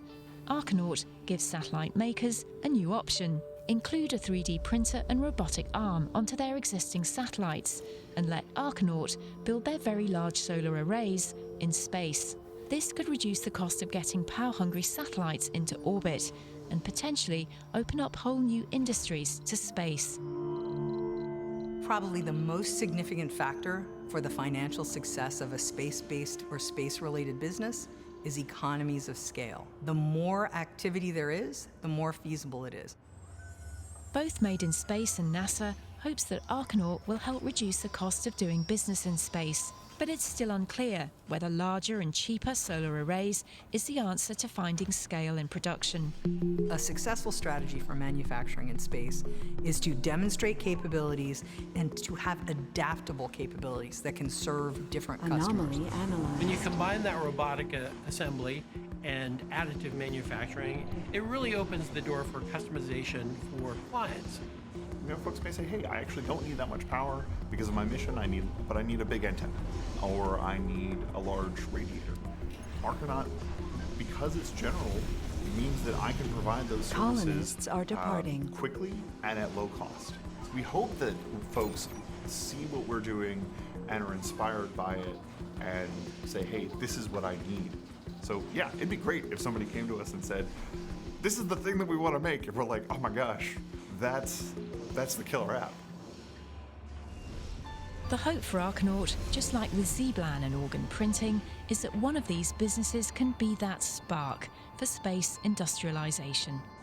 I think once people see the potential of microgravity, I think a lot more people, a lot more commercial entities will get involved in space research, because I think it is such a unique environment. That different way of thinking leads to innovation, and so I think you see so much excitement and so much interest because the potential to come up with new products, new innovations is real. The ability to manufacture in space means that we kind of break the tyranny of the launch variant, right? And we can now make structures that are really enormous, like big structures that are on the size and scale of things that we're comfortable with and we interact with on Earth, you know, on a consistent basis, you know, like larger buildings, multi-story buildings. Nothing like that exists in space, but we need to be able to make structures and spacecraft and habitats that are that size if we are really to sustainably move into space, move into low Earth orbit, and beyond. New And as industry enters low Earth Crop orbit, failure we'll begin reported. to explore the next financial future. The Moon, Mars, even asteroids contain potentially invaluable resources. On the next giant leap, we'll explore the private companies developing the technology needed for off-world mining. But in order for it to become a business, it'll take another giant leap.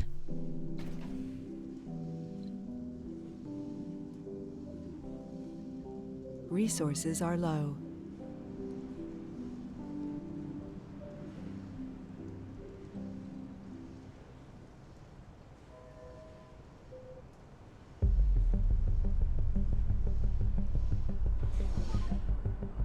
Iron, gold, copper. Minerals are the lifeblood of the world's economy. From the Arctic Circle to the Sahara Desert, the $1.7 trillion mining industry supplies raw materials needed for everything, from skyscrapers to smartphones. But mining also comes with an increasingly critical environmental cost, one that may require us to think about off-planet solutions before it's too late. Booster ignition. Asteroids, Secondary moons, scan. and planets in our own solar system hold an essentially unlimited supply of untapped resources. The first trillionaires will be those who mine asteroids. Resources like gold, platinum, and rare earth metals make some of those asteroids incredibly high-priced. But the most valuable element may be our most basic one. What you want to mine in space is what you need a lot of. And while humans have been mining for thousands of years, mining in space requires new, innovative technologies to realize any potential business and economic opportunities. Such technologies might just allow humanity to expand operations off Earth and take that next giant leap.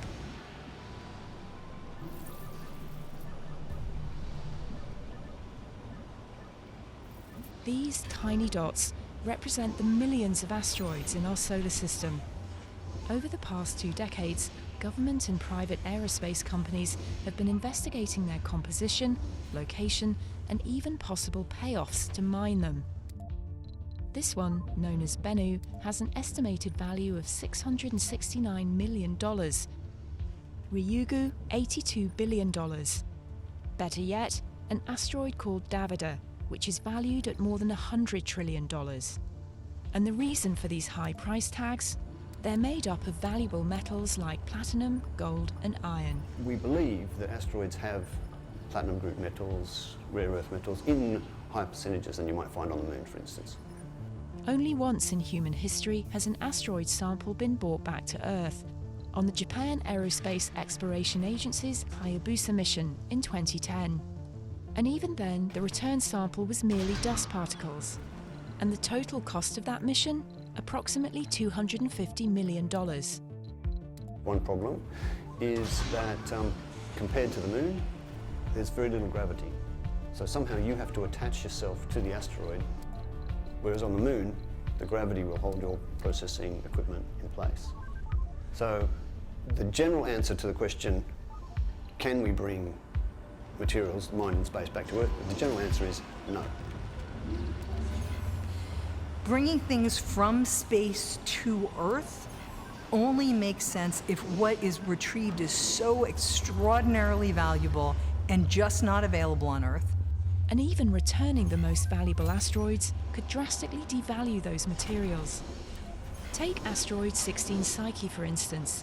NASA is constructing a probe to launch in 2022 to study the potato-shaped object, which is roughly 95% metals, nickel iron, platinum, and even gold. Some estimates value the asteroid at $700 quintillion.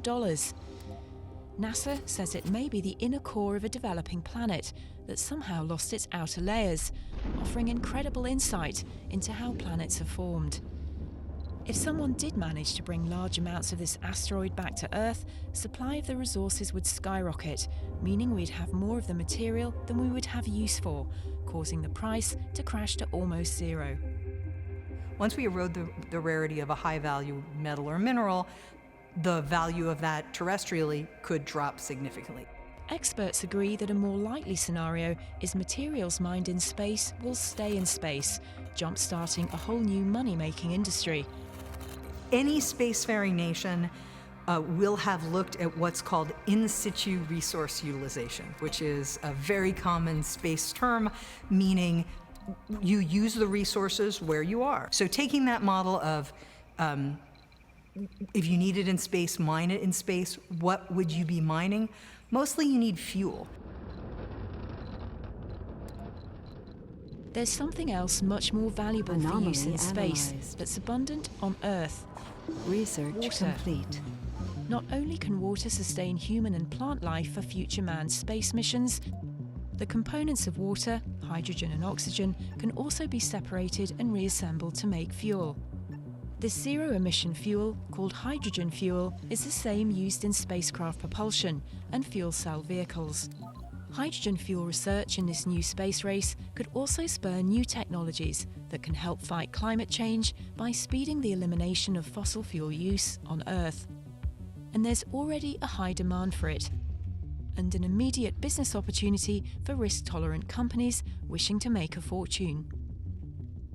In a 2018 paper by industry, government, and academic experts, they estimated that for an initial $4 billion investment in a moon water mining operation, which is about the cost of a luxury hotel in Las Vegas, about $2.4 billion in revenue could be generated annually. The sort of business case 101 for mining in space is, if you're going to launch something from Earth, it's going to cost you about $10,000 or $20,000 per kilo to get it into space. So if you need water for something in space, and you can produce it for less than $10,000 a kilo, then do it in space. The United Launch Alliance, ULA, they have put a price on water in space. They have said, we'll give you this amount of money for the water, which means people who are going out and trying to produce that water now have a customer. In 2016, the ULA announced it's willing to pay around $3,000 per kilogram for propellant in an orbit less than 2,000 kilometers in altitude, called low Earth orbit, compared with the estimated price of $4,000 per kilogram to deliver the propellant from Earth. Most experts believe the Moon is a logical starting point for this. It has more gravity than an asteroid, making it easier to land, and its poles are thought to hold vast amounts of water ice. That potential volume of water has made it the focus of NASA's Artemis program, which aims to land astronauts on the Moon's southern pole, and also make the space agency a critical first customer for any water harvested on the Moon. China, India, Israel, the US, Europe, everyone is now sort of focusing on the Moon. And all of these government programs are looking to set up shop for a water mining future. A fueling station on the Moon could ultimately make current space ventures much cheaper and make future space missions possible. Although entirely theoretical at this point, here's how it could play out. Water is mined on the Moon and a fueling station is set up.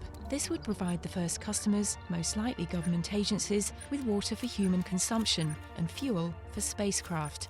Water-derived fuel could also be harvested on an asteroid. Vehicles or propellant transports then carry the fuel from the surfaces to a stable storage point between the Earth and the Moon. Fueling stations can also be set up in low Earth orbit, making it accessible to satellites and other spacecraft. As of now, satellites that run out of fuel are decommissioned. Extra fuel would allow them to stay in their orbits, increasing their lifespan. Since using a rocket to get fuel out of Earth's atmosphere is expensive, refueling in low Earth orbit can greatly improve the size, type, and cost of missions in space. The commercial launch industry like SpaceX would also benefit from these fuel depots. The use of lunar-based propellant and commodities may also provide a stepping stone for interplanetary exploration. But while there has been a renewed interest in the Moon, it hasn't been easy. In just 2019, missions to the Moon's surface by both India and Israel resulted in landing failures. And the technology to mine and extract these potential water reserves on the Moon and beyond is still unproven. But some entrepreneurs are still optimistic.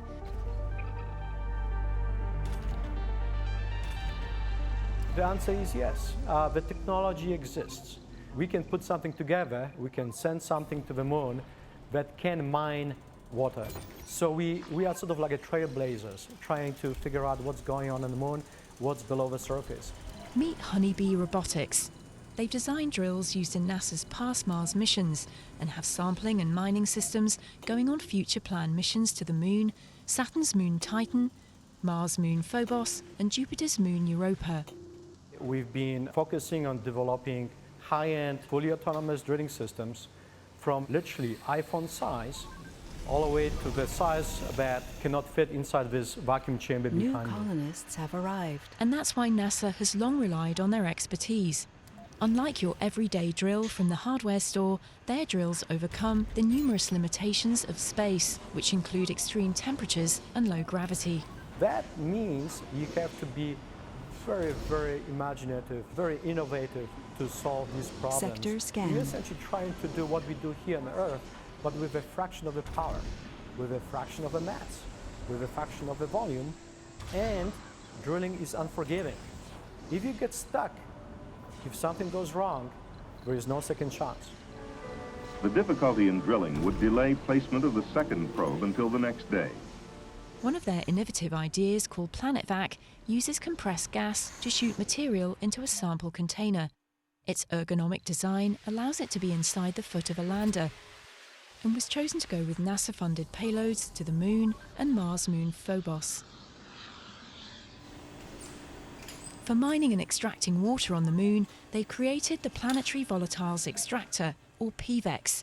And it not only Anomaly drills, it analyzed. mines. It's based off a drill that removes a cylinder of material called a coring drill. But it's not just any coring drill. It's a system with heaters on the inside. So you drill down to required depth, you heat up the material that's on the inside of a coring drill. And ice turns into vapor, and vapor moves up the coring drill into the cold finger.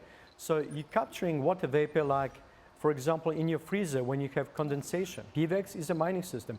It can actually get into the soil, it can actually extract water, it can actually capture this water in a separate container. We have all the pieces together and we can go to the moon or Mars and mine it. When it's tested on the moon, which may happen in the next couple of years, PVEX will be the first end-to-end mining system deployed in space. And they have even more futuristic ambitions to use the PVEX drill. Like this one, that not only extracts and stores water, but uses it to propel itself, like a flying kettle. WINE, it stands for the world is not enough. It's a James Bond stuff, it's very futuristic. It's a new concept of space exploration. The main idea is to send hundreds of low-cost WINE spacecrafts all over the solar system to give a clear atlas of asteroids that have water resources. Honeybee Robotics is one of the many startups that NASA is depending on to develop new innovative ideas. There is a strong private-public partnership with NASA right now to come up with landers that we can send twice a year that will put payloads to the moon, payloads like instruments, like rovers, and also humans. We're doing it. It's happening right now. Very, very exciting times. By giving out multiple contracts, NASA reduces the cost for themselves and the entire industry. We want to have numerous providers that are competing against each other on cost and innovation, driving down the cost and increasing access to space and industrializing.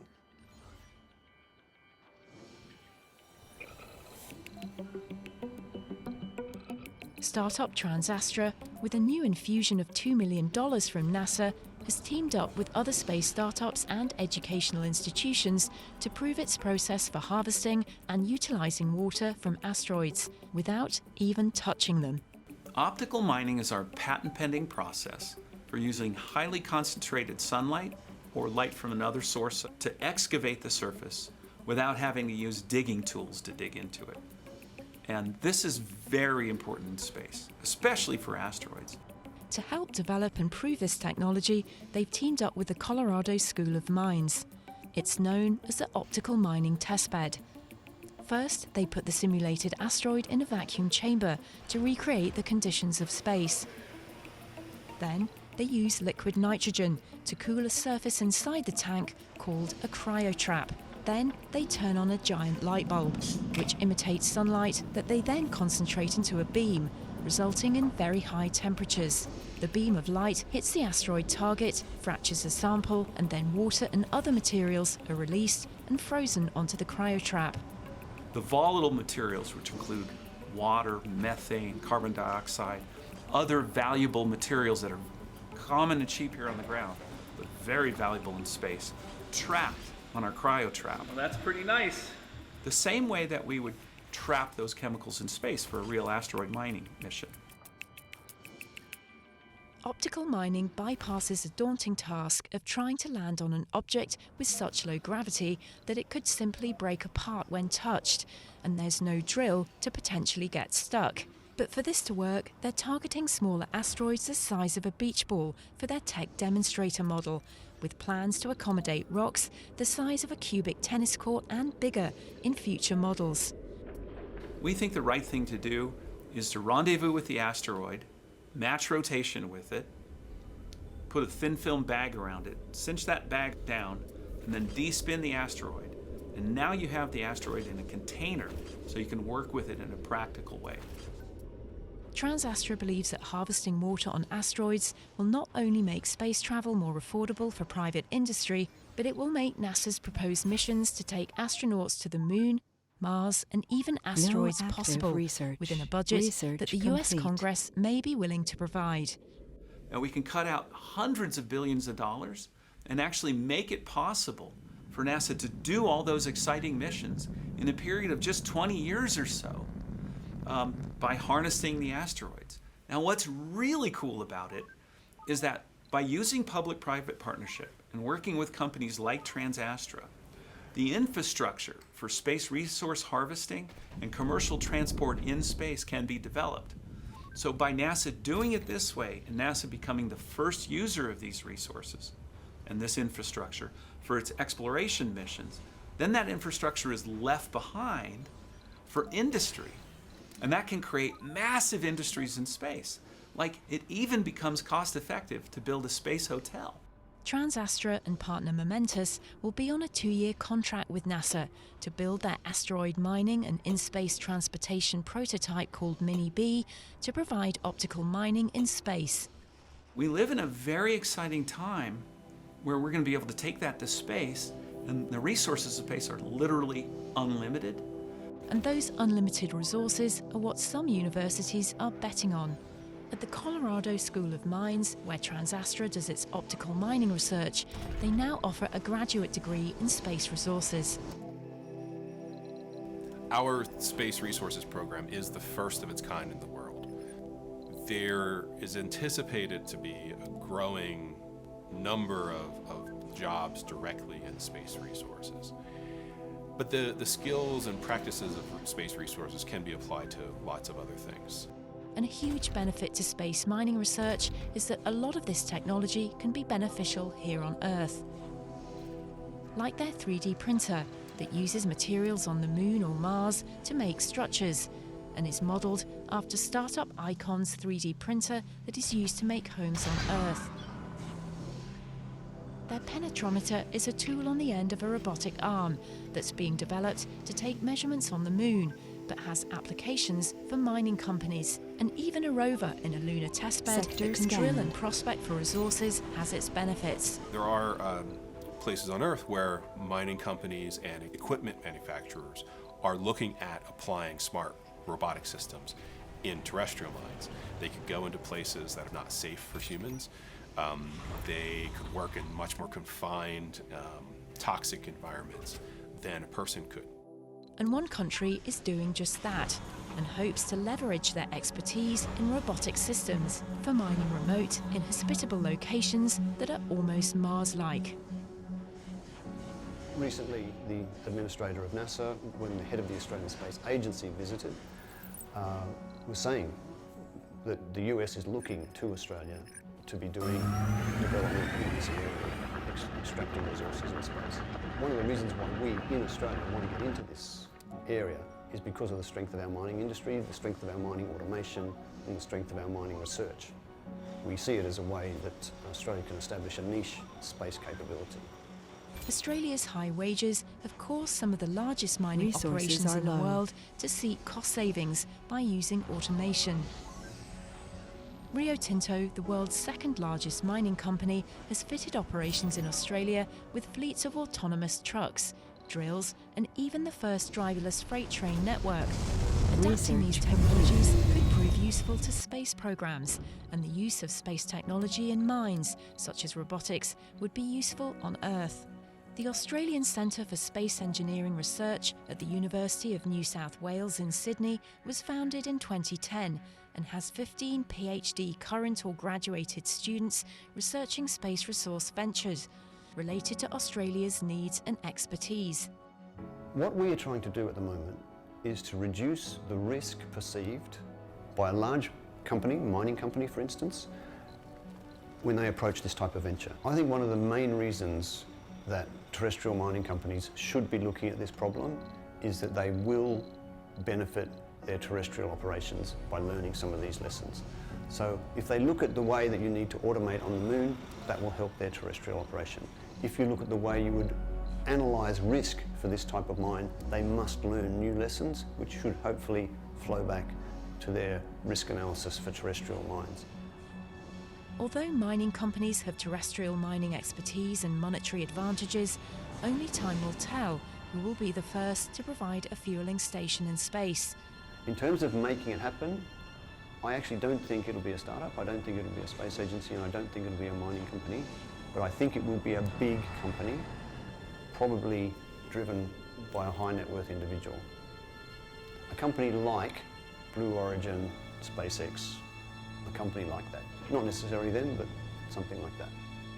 Proving that this kind of mining is feasible could trigger an influx of profit-minded companies migrating off the Earth. Just one industry that would stake a claim on the vast wealth of space. Not only is the universe a place for exploration, for private companies it's a new resource. The key which will unlock new possibilities in technology, manufacturing, living and working, both at home and beyond Earth. And all of this will be the result of our next giant leap.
Plants need to grow. From hostile deserts to lonely islands and the highest mountains, wherever there is space to expand into, humans do so. So it's hardly surprising that we're already making preparations to set foot on Mars and to create the first permanent colony outside of Earth, maybe even terraform another planet and turn it into a second blue home. But wait, before we can get to the nice future stuff, we first have to complete the second phase of colonization, creating a semi-permanent outpost to prepare the ground for a larger human presence. But doing so will be gruesome.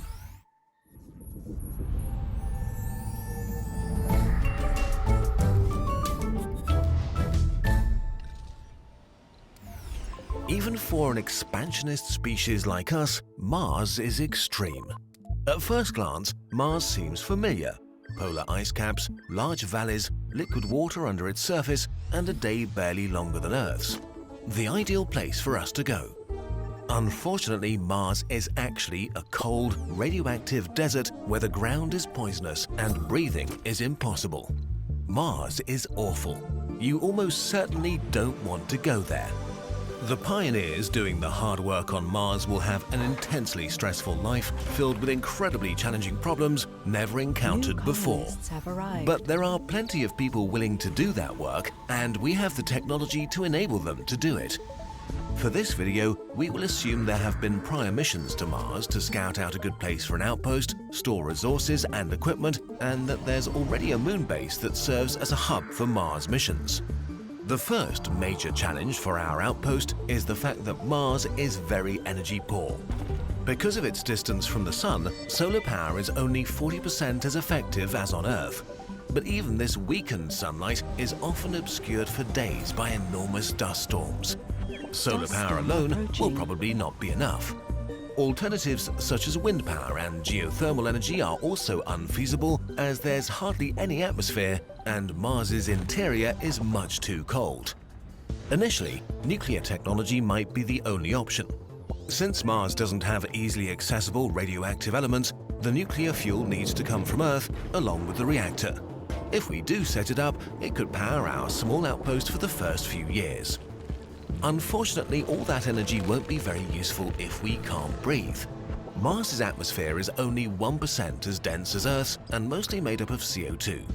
So our habitats need to be pressurized and filled with an artificial atmosphere made of nitrogen and oxygen, which comes with more problems. Corners and flat walls are weak points, so the habitats will have rounded and smooth shapes to handle the stress of great pressure differences between the interior and exterior. The airlocks need to be very airtight and work perfectly every time. Without an extensive magnetosphere or a dense atmosphere, half of all radiation coming from space reaches the ground. A person on the surface would be subjected to 50 times the radiation that they would be on Earth. 3 years on the surface of Mars exceeds the radiation dose limits imposed on NASA astronauts for their entire career. This increases cancer risks significantly. To prevent that, we could shield our habitats with a thick layer of frozen CO2 that can be harvested directly from the atmosphere. Covering the dry ice with a meter of dirt would further increase the level of protection. Sadly, this means almost no windows. From the inside, most living spaces will be windowless tunnels. From the outside, they'll look like burial mounds. All of this would still not hold back all the radiation, but reduce it just enough to be survivable for long periods of time. It won't, however, protect anyone who ventures outside. So remote-controlled robots will be used for routine work on the surface while our crew stays inside. Staying inside is a good idea for another reason: Mars dust. It's much finer than dust on Earth, so it could find its way into the gears or electronics of our machines. Because it's also very dry, it's electrostatically charged, sticking to everything, like spacesuits. It will be impossible to avoid carrying lots of Mars dust into our habitat and into the lungs of our crew. To make this even worse, Mars's soil is filled with very toxic perchlorate salts. Constant exposure could be deadly. This problem can still be overcome though. Spacesuits, for example, could be made in a way that they never truly enter the base but stay attached to the outside of the habitats. Okay, great. Now we've safely isolated humans in terms of energy and air and protected them from cancer, we just need to feed them. Water is easy to come by if a settlement is positioned near the Martian poles with their thick layers of ice. Growing food is a different kind of challenge though. Mars's soils are alkaline and lack the vital nitrogen compounds that plants need to grow. Before we can grow anything, we will have to decontaminate the soil, which is difficult and expensive. Then the soil can be fertilized using recycled biological waste. All of this will take a lot of time and is very energy intensive. So we might use aquaponics to raise fish and plants together, making the astronauts' diets more varied and tasty at the same time. This will be an important psychological boost for our overworked crew. All of these things don't solve one fundamental problem though. Mars has only 38% of Earth's surface gravity, which could cause muscle wasting, bone loss, and cardiovascular problems. While this might be solved in the future by setting up rotating living spaces, for now our crew has to live with low gravity and exercise a lot to slow the degradation down. The crews will probably have to rotate every few years. After being stuck indoors in tight spaces without windows, with the same people, performing the same routines day in, day out, with little contact from the outside world, and a lot to worry about. Like Antarctic scientists or submarine staff, they will undergo intense psychological screening to make sure they're mentally resilient enough to handle this lifestyle for several years. Establishing the first real infrastructure on Mars will be extremely taxing work that only a group of very determined and competent people can do. Luckily, we have enough of these on Earth. And there you have it, a small Mars base that will survive for at least a few decades, as long as it's getting a constant supply of resources, parts, nuclear fuel, and crews from Earth. Unfortunately, Mars and Earth are separated by millions of kilometers and orbital periods that leave only a narrow travel window every 2 years. If there's an emergency in the colony, Earth wouldn't be able to help until the next travel window opens. Helpers may arrive on a planet filled with corpses. Settling Mars will be the toughest challenge we have ever faced. It will be gruesome work to establish the infrastructure we need. But we're stubborn, and we like extreme challenges. If we push through Phase 2 of colonization, anything is possible. Cities illuminating the dark Martian night, a hub for travel between the planets, industries setting foot in orbit, terraforming, a true multi-planetary future. Going to Mars is hard, but worth it. And if we're lucky, we might be around long enough to see it happening and cheer on the people who take on these challenges for the benefit of us all. Figuring out complex stuff is one of the best feelings ever, especially if you don't have to do it all by yourself. Our friends from Brilliant can help you out with that part. Brilliant is a problem-solving website with a hands-on approach. Instead of just dropping tricky concepts in front of you, they help you unravel them bit by bit and build up to an interesting conclusion. This way, science becomes something you actually do actively and not only hear about. With Brilliant, you can bear down on dozens of interesting courses and puzzles about topics like solar energy, gravity, and astronomy. If you visit brilliant.org/nutshell or click the link in the description, you can sign up for free and learn all kinds of things. And as a bonus for Kurzgesagt viewers, the first 688 people will also get 20% off their annual membership. With Brilliant, you finish your day a little bit smarter. And no Mars dust to deal with, we promise. Can't get enough of Mars? We've also made a poster about it. You can learn some more about the hardships of Mars colonization, or just look at the pretty colors. Go get it here.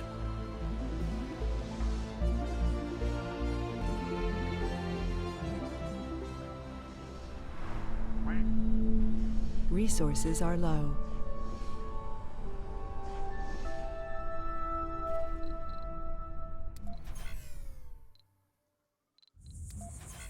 It's hard to get to space. As much as we all wish there were an easy and affordable way to see our planet floating in the dark, right now, the only way is to become an astronaut or a billionaire.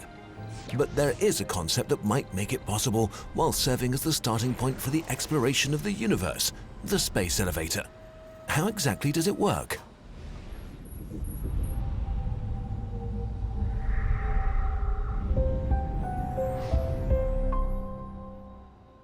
To understand how a space elevator will get us into space, we must first understand what an orbit is. Being in orbit basically means falling towards something but moving fast enough to miss. If you throw a ball on Earth, it makes an arc through the air and then hits the ground. In space, gravity makes you move much the same way, but if you move sideways fast enough, the curvature of the Earth makes the ground fall away beneath you as fast as gravity pulls you towards it. So to enter Earth's orbit, rockets have to go up and sideways fast. By contrast, a space elevator taps into energy from the Earth's rotation to get the cargo going fast. Imagine a child spinning a toy on a rope with an ant on the child's hand. As the ant climbs out along the rope, it starts to move faster and faster as it ascends. Compared to rockets, with cargo launched on an elevator, you only need to provide the energy to go up. Fast sideways movement comes free with the Earth's rotation. But a space elevator would, without a doubt, be the single largest and most expensive structure ever built by humans. So, is it worth it? It all comes down to costs. Rockets burn a huge amount of rocket fuel just to get a small amount of cargo into space. At current prices, it costs about $20,000 to put 1 kilogram of payload into space. That's $1.3 million for the average human, $40 million for your car, billions for an international space station. This immense cost is one of the major limitations of human spaceflight. Even with advancing technology, this cost isn't likely to be comparable with the price of an airline ticket anytime soon. A space elevator would solve this problem. After construction, a space elevator is projected to reduce the cost 100-fold to $200 per kilogram. If an inexpensive space elevator costs $20 billion, then we'll recoup our losses after launching only 1 million tons, close to the weight of 2 international space stations. So what would a space elevator look like in real life? A space elevator has 4 major components: the tether, anchor, counterweight, and climber. The elevator part of the space elevator is the tether and the climber. It extends from the surface of the Earth to space. The climber is like a conventional elevator carriage, a chamber that works its way up and down the tether. At the base would be an anchor, pinning the tether to the Earth, along with a port for climbers. At the top is the counterweight, which holds up the tether. The tether is held tight like a rope and supported from above by the tension from the counterweight, located higher than 36,000 kilometers above the Earth's surface. At the counterweight could be a space station, a launching point for all missions from the spaceport elevator. But can we actually build one? It's hard to say. The biggest challenge is the tether. It needs to be light, affordable, and more stable than any material we can produce right now. There are promising materials like graphene and diamond nanothreads, but even they may not be strong enough. And aside from being incredibly strong, the tether would also have to withstand atmospheric corrosion, radiation, and micrometeorite and debris impacts. Additionally, it takes several days to climb the elevator. How do we power the climber? It requires a lot of energy to go up. Do we need a nuclear reactor on our elevator carriage? Or do we beam it power from the ground with a super-powered laser? And where do we get the raw materials for a 36,000 kilometer long tether? Do we make it on Earth and launch it into space, or do we make it in space and lower it down to the Earth? Could asteroid mining be the answer? Put simply, there are still some major technological hurdles to overcome. And a space elevator is not without risk. Should the tether break, it would collapse in spectacular style. If it breaks near the anchor, the force exerted by the counterweight will cause the entire elevator to rise up, ascending into space. Should it break near the counterweight, the tether will fall, wrapping around the world and whipping the end off. The resulting debris in orbit could pose serious problems to future spaceflight. If we build a space elevator on Earth, we have to do it right the first time. For these reasons, some experts have proposed first building a space elevator on the Moon. The Moon's gravity is much weaker than the Earth's, so a flimsier but existent material like Kevlar could serve as a tether. Even with all these challenges, the payoff of having a working space elevator would be immense. It might be the first step to truly becoming a spacefaring civilization. Maybe we will never build a space elevator, but in trying to do so, we might learn an awful lot. And when it comes to the exploration of the universe, there can't be too many dreams of a glorious future. This video was sponsored by squarespace.com/nutshell. With Squarespace, you can make your own website, blog or store without knowing a thing about web design or coding. It's basically a piece of technology that removes stress from your life. So if you want to support Kurzgesagt and make yourself a website, go check out Squarespace and use the code NUTSHELL to save 10%. A few words about sponsorships and Kurzgesagt. Patreon is a huge help and means we're producing more videos. But we want to make even more, so in order to ensure that the whole team can spend all of their time working on new videos for you, we've partnered with some companies who we think are doing great things. This will enable us to complete some ideas we've been wanting to work on for a while now, like the immune system app and book, videos about history, and just more stuff for you in general. You get more content and you get to learn about great products and services, and we get to spend our time making things for you to enjoy. Everyone wins. Congratulations if you've watched this far. Here are more videos if you need to procrastinate more.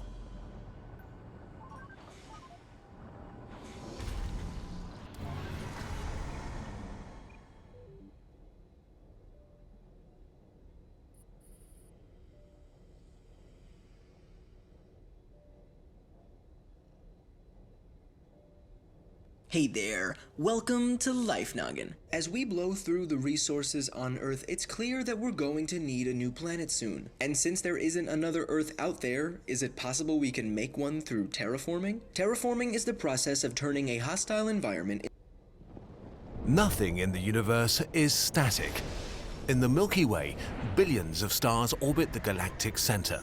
Some, like our Sun, are pretty consistent, keeping a distance of around 30,000 light-years from the galactic center, completing an orbit every 230 million years. This dance is not an orderly ballet, more like a skating rink filled with drunk toddlers. This chaos makes the galaxy dangerous.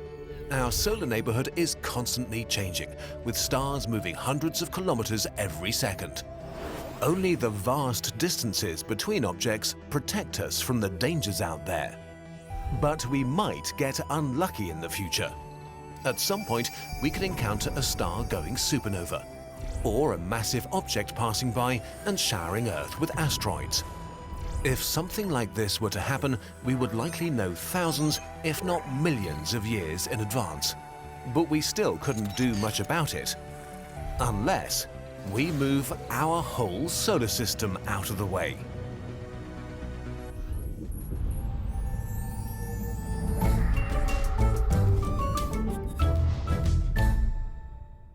To move the solar system, we need a stellar engine, a megastructure used to steer a star through the galaxy. It's the kind of thing that might be built by an advanced civilization with Dyson Sphere-level technology that's thinking about their future millions of years ahead of time. But how do we possibly move the hundreds of thousands of objects in the solar system? The good news is we can ignore all of that. We only need to move the sun. All the other stuff is glued to it by gravity and will follow it wherever it decides to go. There are lots of ideas about what a stellar engine might look like and how it would work. We've picked two grounded in our current understanding of physics that could be built in theory. The simplest kind of stellar engine is the Shkudov thruster, a giant mirror. It works on the same principle as a rocket. Like rocket fuel, the photons released as solar radiation carry momentum. Not a lot, but a bit. For example, if an astronaut turned on a flashlight in space, it would push them backwards very, very slowly. A stellar engine will work a little better than a flashlight because the sun produces a lot of photons. The basic idea of the Shkudov thruster is to reflect up to half of the solar radiation to create thrust and slowly push the sun where we want it to go. In order for the Shkudov thruster to work, it must be kept in the same place, not orbiting the sun. Although the sun's gravity will try to pull it in, it would be supported by radiation pressure, which props the mirror up. This means the mirror would have to be very light, made of micron-thin reflecting foil from materials like aluminium alloys. The mirror's shape is important too. Enveloping the sun in a giant spherical shell wouldn't work because that would refocus light back to the sun, heating it up and creating all sorts of unpleasant problems. Instead, we use a parabola, which sends most of the photons around the sun and in the same direction, which maximizes thrust. To prevent accidentally burning or freezing Earth with too much or too little sunlight, the only safe place to build a Shkudov thruster is over the sun's poles. This means we can only move the sun vertically in the plane of the solar system and one direction in the Milky Way, which limits our travel options a bit. But that is basically it. For a civilization capable of building a Dyson sphere, this is a relatively simple endeavor. Not complicated, just very hard to build. At full throttle, the solar system could probably be moved by about 100 light years over 230 million years.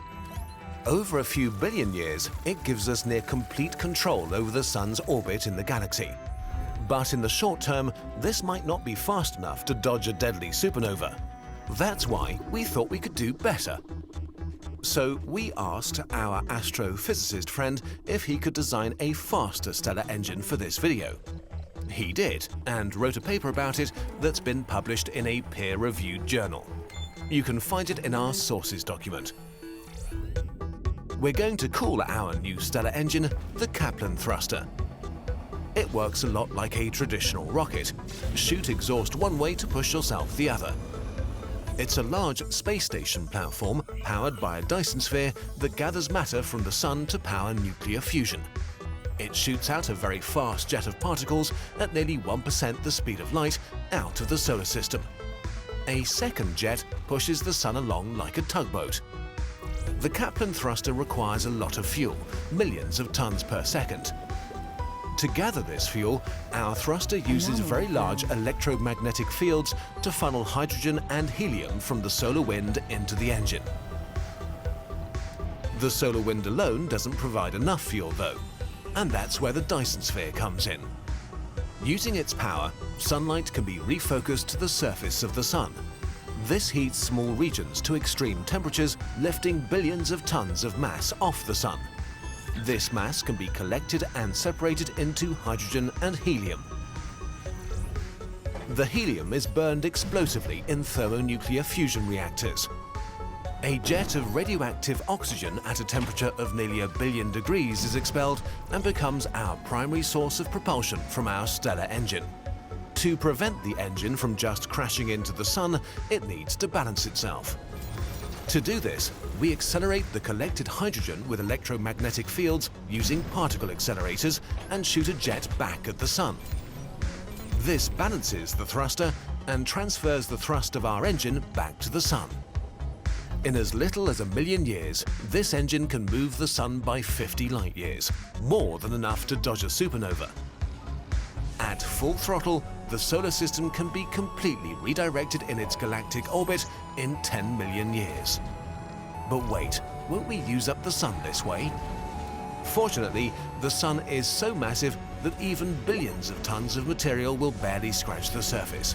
In fact, this megastructure will actually extend our sun's life, since lower mass stars burn slower, keeping the solar system inhabitable for many more billions of years. With a Kaplan thruster, we could turn the entire solar system into our spaceship. For example, by orbiting backwards in the galaxy and colonizing hundreds or thousands of stars as we pass by them.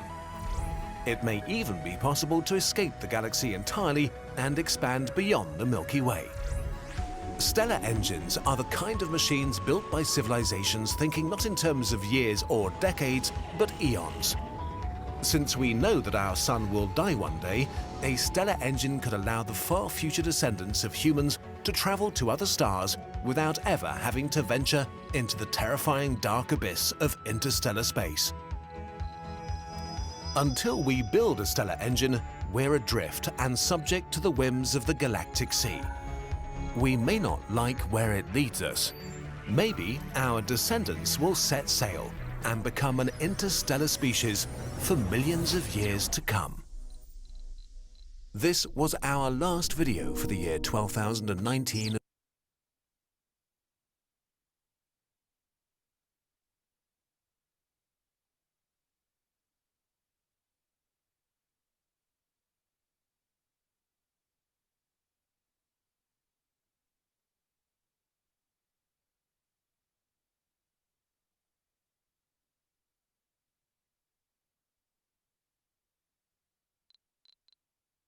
Meteor incoming.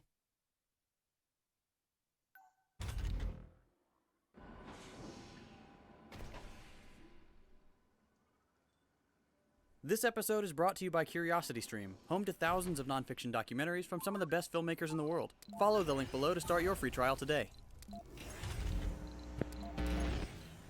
Since before the beginning of the space race, people have looked up at the stars and wondered what it would be like to live on other planets. The more optimistic among us have long held that humans are destined to become a multiplanetary species, and maybe they're right, despite the big problems we face on our current planet, which is vastly better suited to supporting life. The prime candidate for a second home planet is Mars, though Venus is also enticing. A handful of eccentric visionaries like Elon Musk have even gone so far as to develop semi-concrete plans of how to build a functional permanent colony on Mars. Whether you think this kind of plan is likely to succeed or not, the idea of a large Martian colony is fascinating. In this episode, we're going to consider what it would take to sustain a colony of 1 million people. First, let's compare specs on our two planets. Despite their obvious differences, the red planet and the blue planet do have some things in common. For example, thanks to their similar rotation speed, one day on Mars is only about 44 minutes longer than a day on Earth. The red planet's axial tilt is also very similar to Earth, at about 25 degrees to our planet's 23. This means that Mars undergoes similar seasonal and temperature variations. Both are rocky planets with metallic cores and similar mineral composition. They have similar surface structures, including mountains, canyons, and deserts. But the differences between the two planets are much more significant than what they have in common. Perhaps the most significant is the Martian atmosphere. Unlike on Earth, the atmosphere on Mars is very thin, only measuring about 1% of the Earth's atmospheric pressure and completely unbreathable for humans. It's composed of about 96% CO2, 2% argon, and 2% nitrogen, with trace amounts of oxygen and water vapor. This stark contrast leads to another. Mars is drastically colder than Earth, averaging negative 46 degrees Celsius, with brutal lows of minus 143 in the winter and highs of 35 degrees Celsius in the summer on the equator. Mars is also very dry and dusty, and is buffeted by frequent sandstorms. The planet also lacks any reasonably sized magnetosphere. What little remains of its magnetic shield measure between 16 and 40 times weaker than Earth's, which leaves Mars susceptible to harmful cosmic rays. Gravity clocks in at about 37% that of Earth, which would be a small challenge to overcome, but nothing compared to the temperature and lack of atmosphere. One final problem is the lack of liquid water. Mars does have water at the poles, but it's mostly frozen and nowhere near the amount we have on Earth. Any successful Martian colony would have to contend with these big problems, and fight to establish any kind of hospitable environment on what should be considered a world hostile to life. So let's tackle those challenges. The first big one would be setting up a habitat that could support large numbers of humans, protect them from the cold and frequent dust storms, provide breathable air, safe drinking water, a way to produce food, and a shield against lethal cosmic rays. No big deal, right? Step 1 would be a large enclosure to act as a central hub for our 1 million Martian colonists. This has often been envisioned as a city beneath a big glass dome, providing light but also protection from the elements. Elon Musk has also speculated that this could be a good formula for his Mars colony, saying that a pressurized glass dome with parks and plant life could be a very pleasant way to live during the long process of terraforming Mars into a more hospitable home. But in order to have a functional colony beneath this utopian dome, you'd need a way to power it. The current frontrunners for powering a Mars base are solar and nuclear, depending on who you ask. Solar obviously comes without the risk of accidental irradiation, but it will require a lot of land area for solar farms. That shouldn't matter though, since Mars is currently nothing but open land and the colony will be fairly small. The settlement would also need large energy storage units for the frequent periods of darkness caused by violent dust storms, which could also damage the solar panels. Assuming we get the power working, the next critical step would be food and water production. In theory, food would be easy enough as long as the colony has access to plenty of water. We have very advanced and highly productive hydroponic farms here on Earth, and there's no reason we couldn't do the same thing on Mars. You don't even need natural light or soil, so the farms could very easily be built underground for saving space and added protection. It's likely that a Martian colonist would have to be okay with synthetic meat or an entirely plant-based diet, because shuttling livestock to Mars might prove to be a bit too challenging, not to mention the added complexity of keeping large numbers of animals healthy and fed. Establishing a secure and consistent source of oxygen and water is probably the biggest hurdle in building a colony on a largely airless, waterless world. One proposed solution is to extract carbon dioxide from the atmosphere and split the molecules into carbon and oxygen. It would certainly be easier to make an automated atmospheric CO2 extraction system than a fully autonomous mining rig with excavators and complex equipment to pull CO2 from the soil. But that is another option. As for water, NASA is currently investigating the possibility of extracting water from underground reservoirs and using highly efficient recycling methods to reduce the overall demand for fresh water. Whether there's enough subsurface water on Mars remains to be seen, but another option would be sourcing ice from the poles, which could be processed into clean, usable water. To make a long story short, we'd have to look at Mars as the British did the Americas, which comes with its own set of ethical concerns, but that's another topic entirely. We could supply the initial and essential components to jumpstart a small outpost, but in order to scale up to include 1 million people, the Martian colony would have to become completely self-sufficient. It would have to make use of the materials within the Martian environment, because relying on shipments from Earth would be both incredibly expensive and very dangerous. If the colony had no way to produce its own oxygen, for example, and something went wrong with the shipment from Earth, there would be a very real risk of all the colonists dying. The proposed solution here is to develop technologies that work with the Martian environment instead of fighting against it. We've already seen promising proposals for methods of making building materials from Martian soil, such as a process called molten regolith electrolysis, which is a fancy term for using electricity to break down silicates into their base components in a single step. This has the dual benefit of creating a metallic alloy that can be used for construction, while simultaneously releasing oxygen that can be harnessed for life support systems. All of these things are critical to establish a successful colony on Mars. But the most important aspect is the colonists themselves. We'll need scientists and technical experts, but we'll also need normal people with a knack for fixing things. People who can think on their feet when something goes wrong, find a new way to use an existing tool, think creatively in order to make Martian life more meaningful. Those are areas where humans excel. We've got a long way to go before the technology is ready, but our species has been prepared for a long time.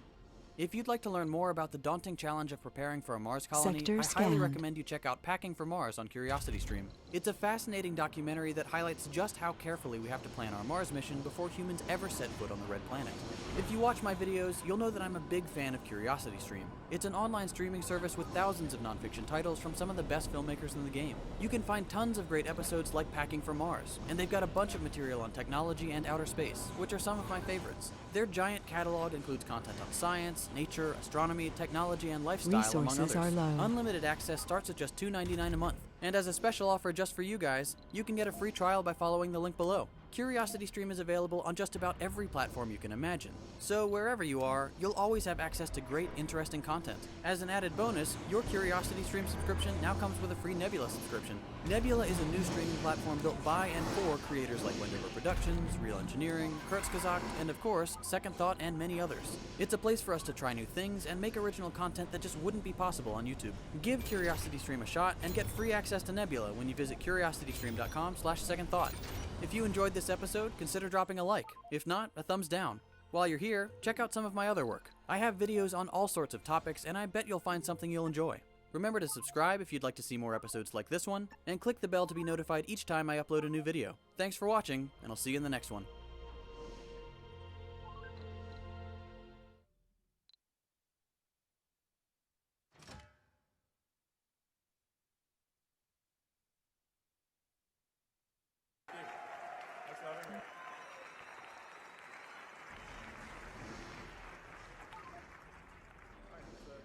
Thank you very much for having me.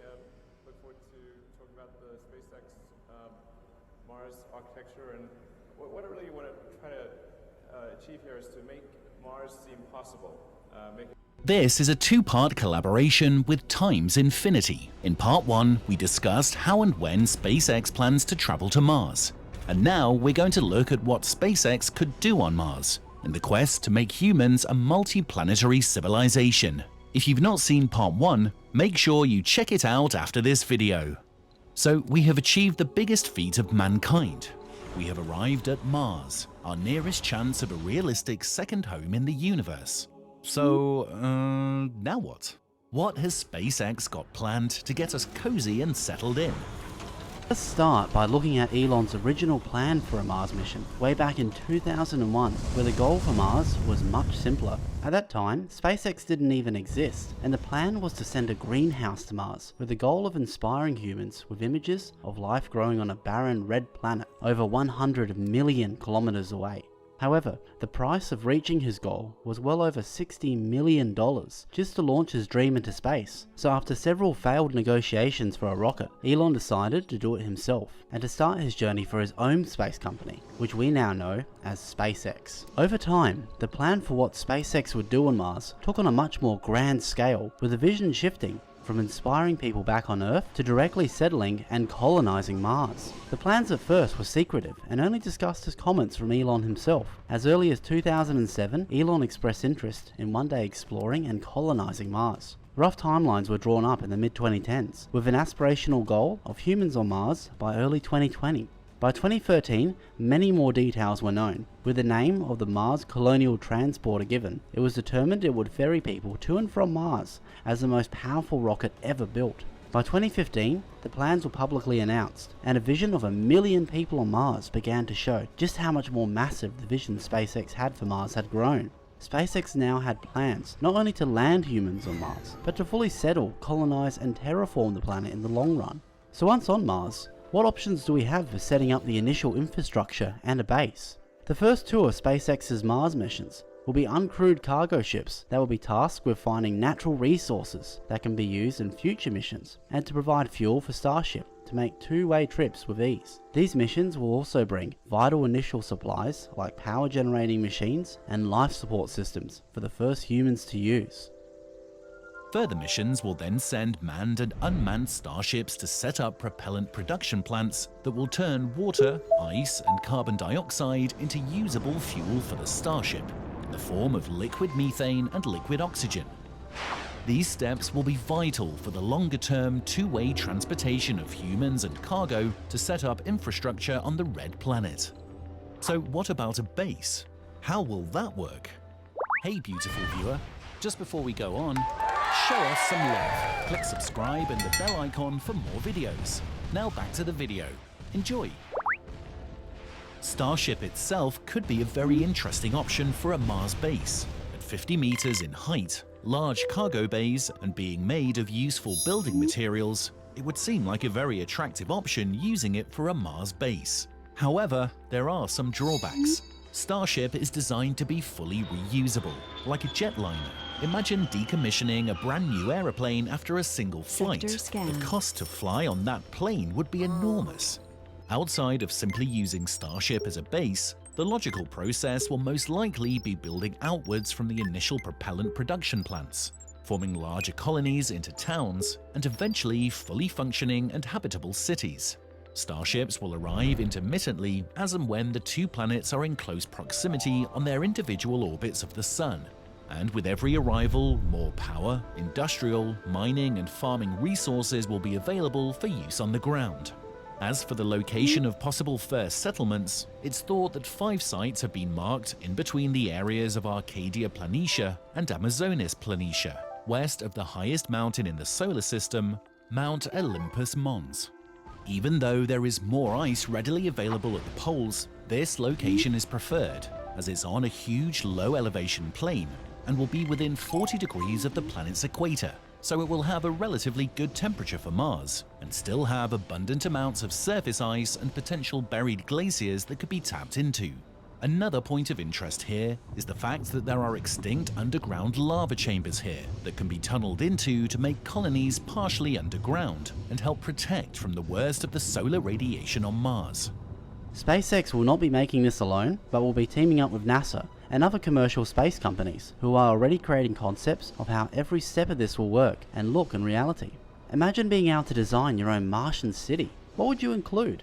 An Earth museum? A 200-foot statue of Elon? Maybe the first Martian football stadium? What would they even be called? Red Rovers FC? Let us know your Martian team name below. Okay, maybe we're getting a bit carried away here. Maybe just the essentials first, right? But why not dream of the possibilities? One company that may work closely with SpaceX to set up some of the initial infrastructure on Mars is Tesla. Tesla was founded by Elon Musk and could share a lot of vital technology for a Mars base. In the latest Starship update in October of 2019, a question was asked whether Tesla would develop rovers for Martian missions. However, it was clarified that since the cars were electric, they theoretically could be driven on Mars with minimal configuration already. What this shows is that the possibility of driving a Tesla on Mars could one day become reality. Power generation on Mars is a very important topic for the long-term viability of the Mars base. There are several methods that could be used to power a Martian base, but SpaceX have so far kept their plans vague. So far, 2 plans have been proposed: nuclear energy and solar power.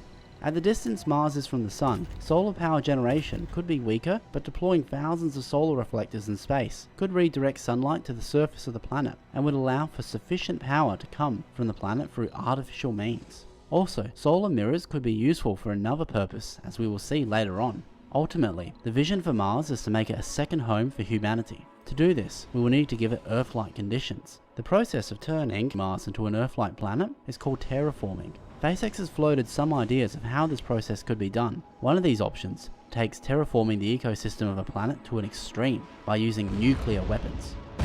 Nuclear weapons could be aimed at the poles of Mars, where there are vast deposits of frozen carbon dioxide deposits stored away by the freezing cold temperatures. By releasing these vast deposits of gas into the atmosphere, it could make conditions more Earth-like on the red planet. While this would not complete the process of terraforming, it could significantly speed it up and provide a handy alternative use for our nuclear arsenals.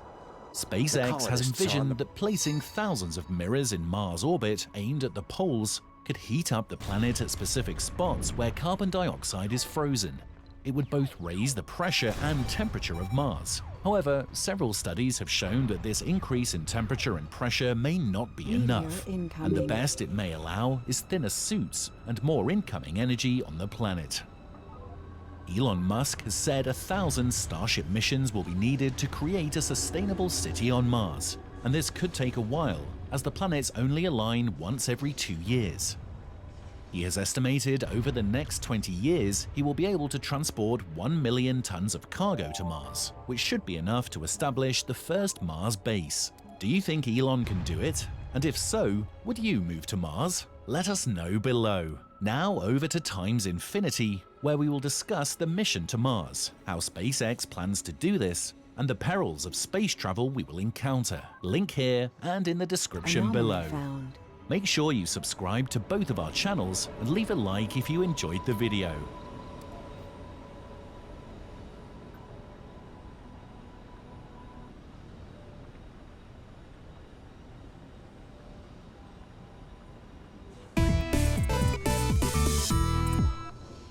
We've talked a lot about what it would take to get humans to Mars, and even what a colony on Venus would look like. But soon, we might give a few people one-way tickets to the red planet. So, how are they going to survive? Turns out, scientists and engineers have been thinking about colonizing space for a while.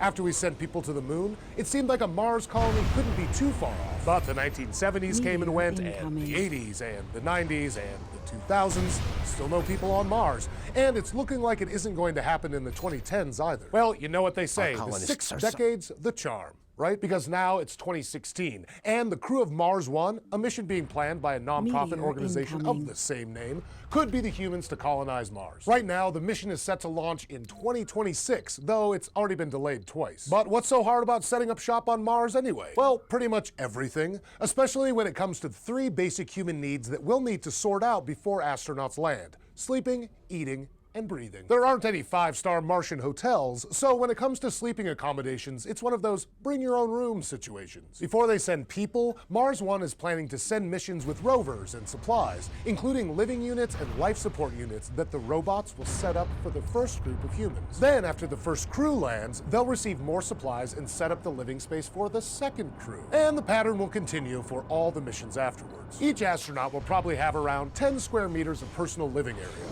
but there are also going to be some common spaces like kitchens and hallways, so things shouldn't get too cramped. They're not luxury apartments, but they're not half bad for Martian real estate. Now that we've got our astronauts settled into their Martian condos, what are they going to eat? The idea is to grow lots of edible crops in special greenhouse sections of the habitats, kind of like what Mark Watney tried to do in The Martian, so there's always food to harvest. The settlers need to ensure their plants have artificial light, carbon dioxide, nutrients, and water to grow. And the Martian atmosphere might be very thin, but it is almost entirely carbon dioxide, so that's an encouraging sign that we'll be able to use some of the Martian air in the greenhouses. Scientists also think that Martian soil might have the right nutrients for plants to grow, especially if astronauts supplement it with fertilizers and wash out some of the stuff that would be toxic to humans. But finding water on a desert planet like Mars is a little trickier. Fortunately, a lot of scientists think that there's plenty of water locked away in the surface soil and rocks. It'll be up to those habitat-building robots to prove them right, extract some water, and get the initial crops growing. By the time astronauts arrive, they'll have some food to harvest,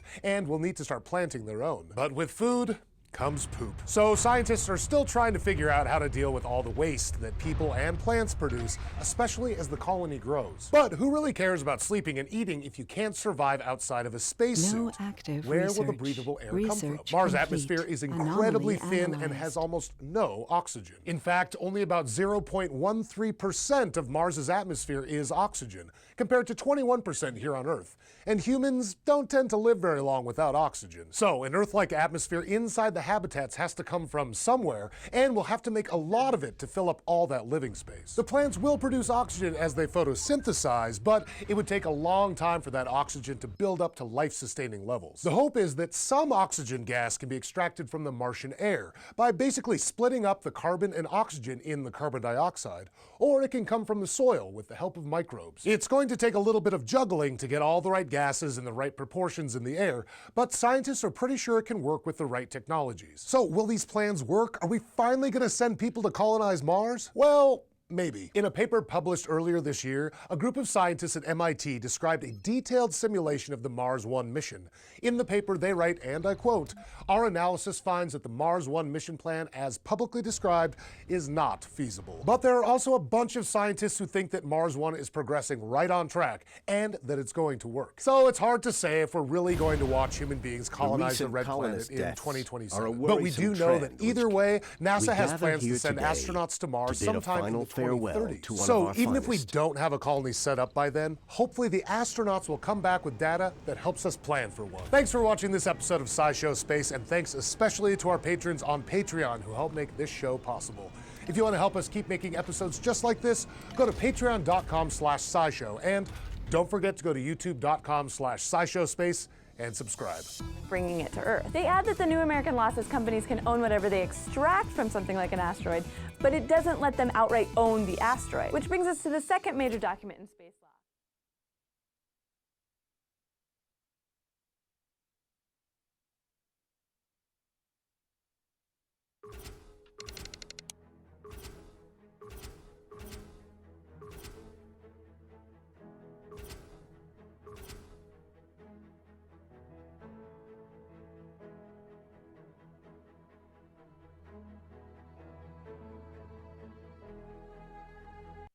Hey, 42 here. What is mankind's plan B for when poor old Earth has ceased to be?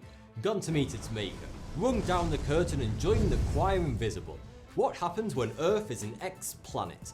Well then, it's time to hop over the fence and set up camp in our neighbour's garden, even if it is a red, desolate wasteland. Just over 78 million kilometers away on average, Mars isn't quite our closest neighbour. That's normally Venus, depending on its position in its orbit. But Mars is definitely the best candidate to sustain life. And we're not talking about just going and living in a caravan full of baked beans and oxygen. We're talking about a full, proper civilization, out walking on the surface of the red planet. So is this really just possible? snapped. Could we actually make Mars into a place where humanity could survive? Could we breathe? Could we grow food? Are there any good bars? Today, we look at the steps we would need to take to become the Martians of the future. Now, getting to Mars is something of a challenge, and it could take anywhere between 150 to 300 days, depending on space traffic. But this time frame is perfectly manageable, although a bit boring. The real issue here, though, is getting the huge volume of stuff we'd need to colonize from the surface of Earth out into space and then over to Mars. Right now, it costs around $25,000 to get just 1 kilogram into orbit around Earth. And although the money is obviously an issue, think of all the resources, time and dedication it takes to launch just 1 rocket into space. Never mind a continuous fleet of spaceships traveling to Mars with supplies. Think how much effort it was to build the International Space Station. And that's only 400 tons. That would barely carry the toothpaste and peanut butter needed by the Mars colonists. One proposed idea is to build a space elevator. It's a surprisingly simple concept. You just need a cable attached to the Earth that extends out beyond the distance of a geosynchronous orbit. By that, I mean the orbital distance where a satellite rotates at the same speed as the Earth. So it stays in exactly the same position out in space as the start of the elevator back on Earth. The cable would have a counterweight at the end. The counterweight would swing around like a tetherball, and the centrifugal force would be enough to counteract the Earth's gravity, which would mainly be acting on the lower end of the cable, having much less influence on the further away parts and the counterweight itself. This will keep the cable taut, and now you could run an elevator up and down it, using much less propulsion than you'd need for a rocket. Some estimates say that it would bring the cost of putting 1 kilogram of supplies into orbit down from $25,000 to under $250. The obvious technical difficulty is building a cable that would need to be around 100,000 kilometers long. But with the development of materials such as carbon nanotubes, it's beginning to look more and more possible. The cable cars, called climbers, would probably use rollers to pull themselves up using friction. But there's a limit to how fast they could go up the cable, partly because of the strength of the material, but also because as you get higher, you are picking up huge horizontal speed caused by the rotation of the Earth. This is called the Coriolis effect. You also need to power the climbers. The journey will probably take 5 days, so you'd either need a powerful nuclear reactor, or the most likely solution, you could beam the energy up to the climber using a laser, meaning less weight actually being carried on the vehicle itself, and more room for snacks. So, if the elevator does work, and all we need to get material into space is listen to a few days of awful elevator music, the next step is sending everything over to Mars. And this is where the moon could come in very useful. The moon would never be able to have an atmosphere, so it's hopeless as a colonization prospect. But its lack of atmosphere is actually a huge advantage, because it means there is no friction. The great science fiction writer Arthur C. Clarke discusses this in his non-fiction collection, Voices from the Sky. It's worth pointing out that he also popularized the idea of the space elevator in his 1979 novel, The Fountains of Paradise. One idea that Clarke put forward is that you could build a giant space gun that would fire spacecraft down a track on the moon's surface and fling them out into space. The craft would only need small propulsion rockets to make adjustments for its entry into Mars. The space gun wouldn't be possible on Earth because the friction of the atmosphere will create too much heat, and you'd probably kill about 1 million pigeons every journey, as well as everyone on board. But on the moon, with a track just 30 kilometers long, you could get the acceleration you need and remain under the 10G that astronauts currently experience when they leave Earth. If you weren't sending people, you could use a much shorter track as well. The technology that we currently use for maglev trains would work extremely well for this purpose. using a magnetic field to both float the vehicle above the track and to pull it forward. This is why Elon Musk and others are looking into creating vacuum train tunnels for terrestrial transport. Sector scanned. No air equals no friction. Speaking of Elon Musk, the amazing achievements of SpaceX and the privatization of space travel is probably what will make this whole colonization project a reality. We're still going to need rockets, at the very least to build and maintain space stations. But when Falcon 9 landed on an automated drone ship this April, after sending supplies onto the International Space Station, it showed us that we can finally start reusing rockets, potentially turning a $60 million trip into just $600,000 for fuel and maintenance. To get started on Mars, we'd need some pre-made living spaces. They'd probably initially be something like those put forward by the Mars One project. A small series of contained compartments which you could link up, therefore it would be easy to just shut off one part when you have a problem. And when it comes to keeping the astronauts alive, well, Mars has some very important features. Thanks to the work of the first Martian, the hard-working Curiosity rover, we now know that there are all of the basic elements we need in the ground and the atmosphere, so we can create breathable air from what is already there. There is ice in the soil as well, that could be used both as drinking water and to produce oxygen. There's nitrogen in the atmosphere, so we could make our favourite cocktail of Earth-style air, more or less. So that's water and air covered, but what about food? Future colonisation attempts on Mars, such as Mars One, plan to send a boatload, a spaceship load, full of fresh food to the planet in advance, so it will be waiting for the colonists when they arrive. But when that food runs out, well, let's say things get pretty grim. The Martians will live mostly on a diet of algae and insects. Food will be produced hydroponically using artificial lighting. Martian soil will be used to grow plants, and carbon dioxide for the plant will be provided from the Martian atmosphere. The nutrients for the plant, however, will come from recycling human waste. Lovely. And if we move beyond just the basics of keeping people alive, what about things like communication? Even though you've moved millions of miles away, your grandma is still going to expect a call at Christmas to explain why you aren't married yet, and why didn't you get a real job rather than all this fancy space nonsense. Depending on the relative positions of Earth and Mars, a message travelling at the speed of light can take between 3 and 22 minutes to go from one planet to the other. That means phone calls are out of the question. But internet messaging will be fine, so one day the solar system will be cluttered with a constant stream of emojis. So, how's Mars? Desert icon, skull and crossbones, sad face. One other idea that Arthur C. Clarke put forward in Voices from the Sky is that you could use lasers to beam much higher volumes of data across space if you make use of the moon once again. Lasers would be distorted by Earth's atmosphere, but you could use the moon as a relay station, so messages could be sent that short distance to the moon via radio waves and then converted to the more powerful laser form and vice versa.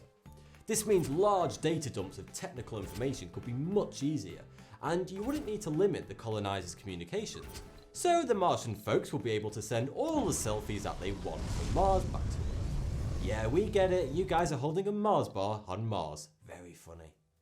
But now we come to the really important question. Can we make the whole planet livable? Humans are actually pretty limited in terms of the environments they can survive in. It's not just the chemistry of the air, but also the temperature and the pressure that are important. Of course, we could spend all our time in spacesuits, but it wouldn't really be a normal life. Anomaly and it would make analyzed. Martian Next Top Model a whole lot more repetitive. Research Besides, no one wants to spend all day No in a active suit. research. The atmosphere on Mars is mainly carbon dioxide, No and it's at a active far lower research. pressure than we have on Earth. At our sea level, the pressure is about 100 kilopascals.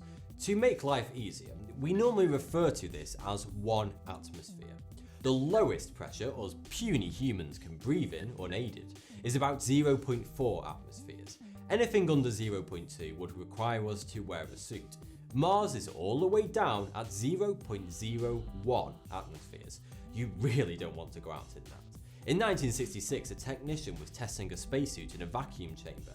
The suit failed, and there was a rapid loss of pressure. the man quickly fell unconscious, but he recalls that the last sensation he had before he passed out was feeling the saliva boiling off his tongue. So, without a spacesuit on Mars, you would rapidly boil alive before exploding dramatically. To increase the pressure of the atmosphere, we would face some major issues. One of the biggest being that Mars lacks Earth's powerful magnetic field, called the magnetosphere. The Sun creates a solar wind, a stream of Sector scanned. protons, electrons, and alpha particles that are sent out in all directions. The part of the Earth facing the Sun, the day side, is shielded from the particle breeze by the magnetosphere and deflects much of it away, keeping us safe. Some does enter through the poles, and this is how you get the aurora, otherwise known as the northern or southern lights.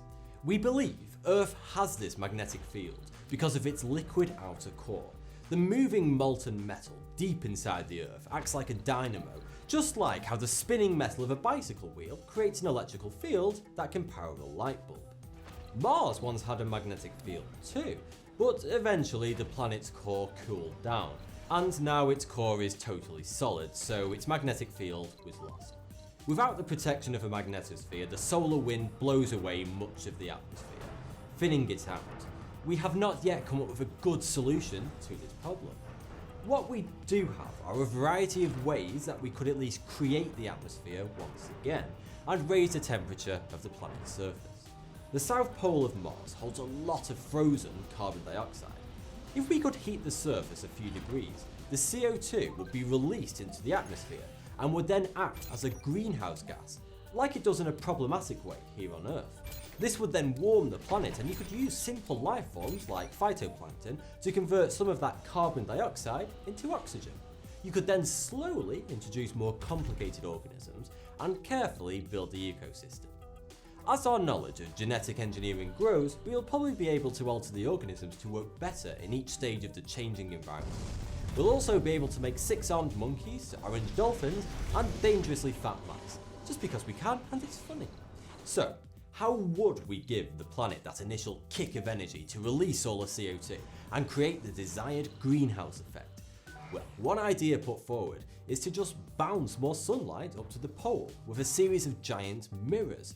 We could use a substance called PET, as you can stretch it very thin whilst maintaining a reflective surface. It would be pretty slow though, and I'm not sure Mars would want to be staring at its awful red face in the mirror every day. A quicker method, although much more difficult, would be to go asteroid hunting. If we could find a few massive asteroids, rich in ammonia, since this is also an excellent greenhouse gas, and smack them into Mars, then it would really speed up the whole process. But it would be a bit more complicated than just sticking some cheese on a big stick and hoping the asteroids are lured across the solar system. We'd need to play a gigantic game of pool, bouncing smaller asteroids into bigger ones to put them on the path that we want. But all of these challenges are just going to make us push all that bit harder to find a solution. And every year, new technologies are emerging and new ideas and approaches come from across the globe. Of course, we still haven't thought about the question of Martian society. Who knows what new religions and cults will spring up on the Red Planet? And will it be a separate nation and have a whole new set of laws of its own?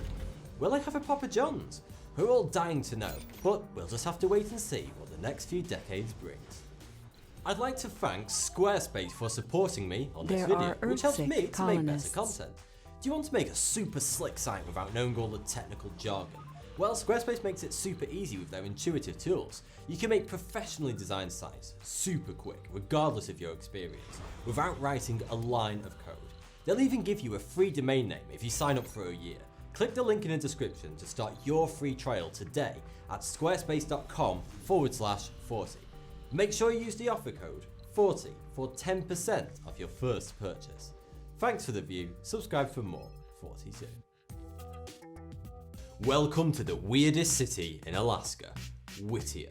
But Whittier is the city that forgot how to city, because it is home to just 220 people, and they all live in one building. In 2006, a man from Portland, Oregon hired a hitman to kill his wife. His wife ended up killing the hitman with her bare hands.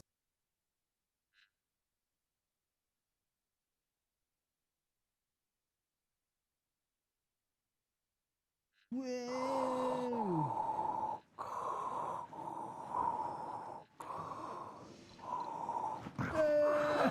Watch out, Joe. Watch your food. Can't you see I'm coming through? I am in the weightlessness of space. In my house, yes, my house has taken off, and we've gone into Mars, or we're on a trip to Mars. Ah! God dang it, Lieutenant Lopez! Can you pressurize the cabin, please? Yeah? I think it's good. Check Good. it out. Oh, Dust sweet storm air. approaching. Pay no attention to the background of What's the my twist house. off? We modified my house. Twist on. We modified my house to be able to go into space. We're on our way to Mars now. I hope you come on this journey with us. This is a promotional video for Paradox Interactive. The creators of Tropico series have made a new game called Surviving Mars, and we're gonna see if Commanders Vargas and Lopez can make it on the harsh I don't know, it surface. could either go both ways. Of the We're red gonna make planet. a thriving community, or we're gonna reenact Ghost of Mars. Ghost of Mars, Joe, of all the movies? Yes, Ghost of Mars. Okay, I mean, I We would need rather, Ice Cube. I'd rather reenact the Martian with pissed potatoes, but okay, Hey, man, you Joe. don't know what's out there, right? All right, so let's start. I'll get my little NASA hat here. If you want, Joe, you can be the private sector. You can be other Munsk, you know. Got it, I'm gonna take my car. Other Munsk. Take my car to space. All right, guys. All right, Angry Army 1. I need a landing spot. Designate Nice them. and easy, in between up top. In between Right up top. there. Right here. That's a good spot. Roger that. Coming in for a landing. What? Well, oh, No, I that went is- to the that's- right. Sorry.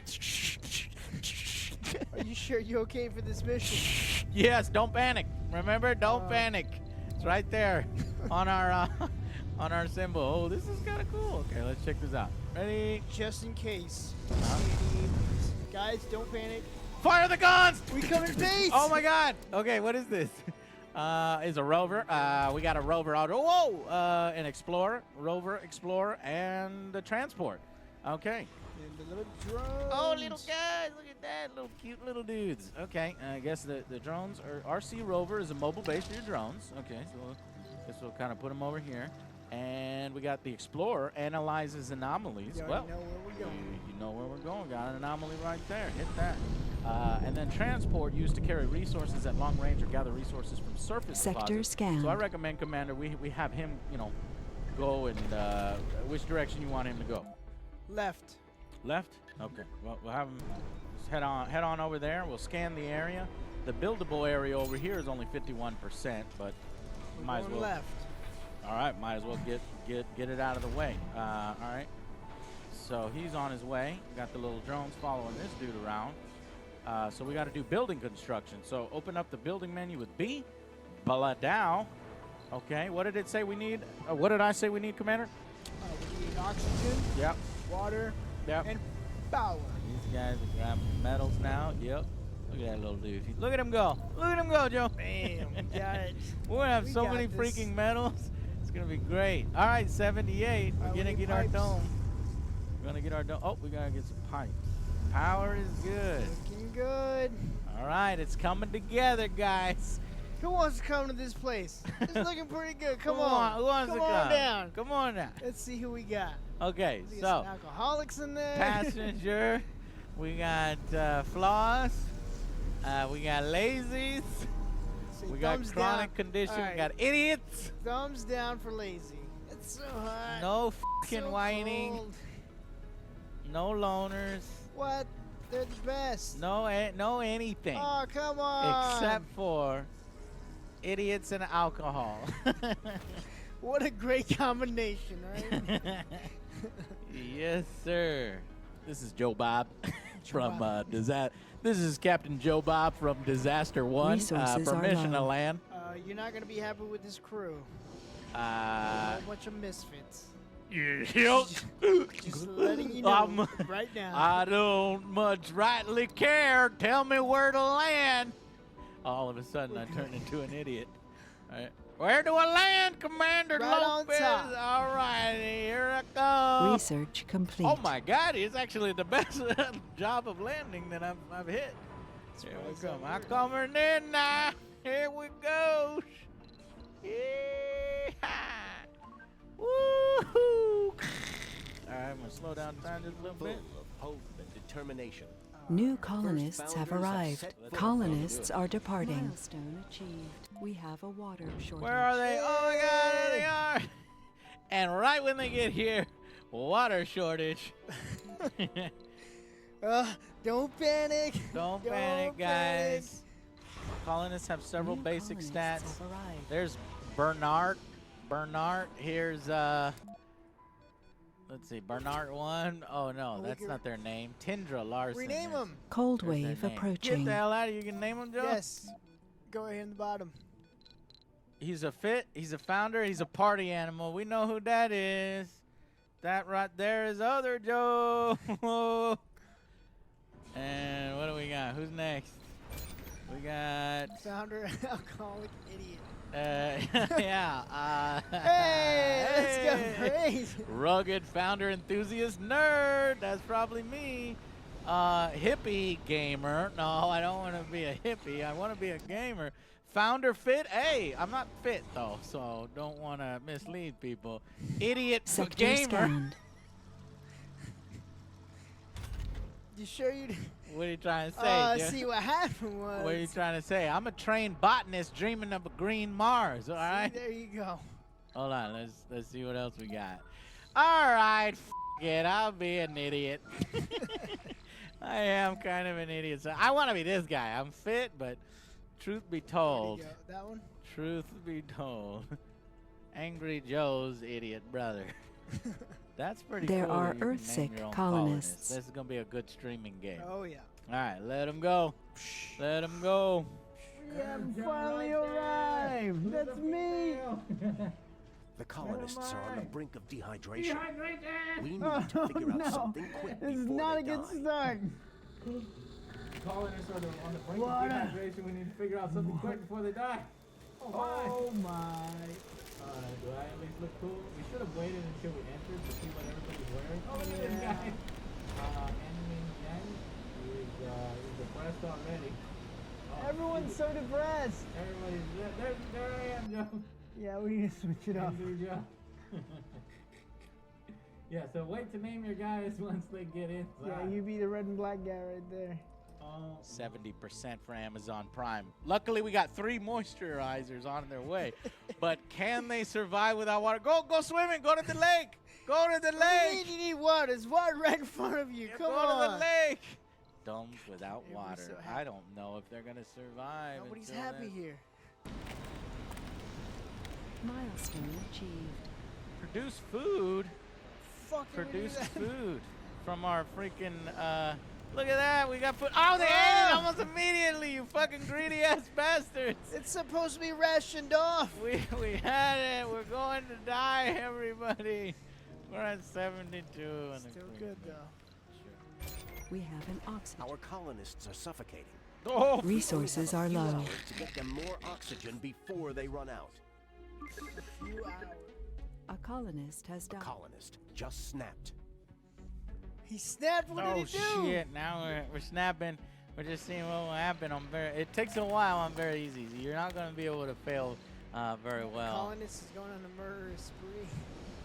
Snap because the average sanity is 2. We found the ghost. Everybody is going insane.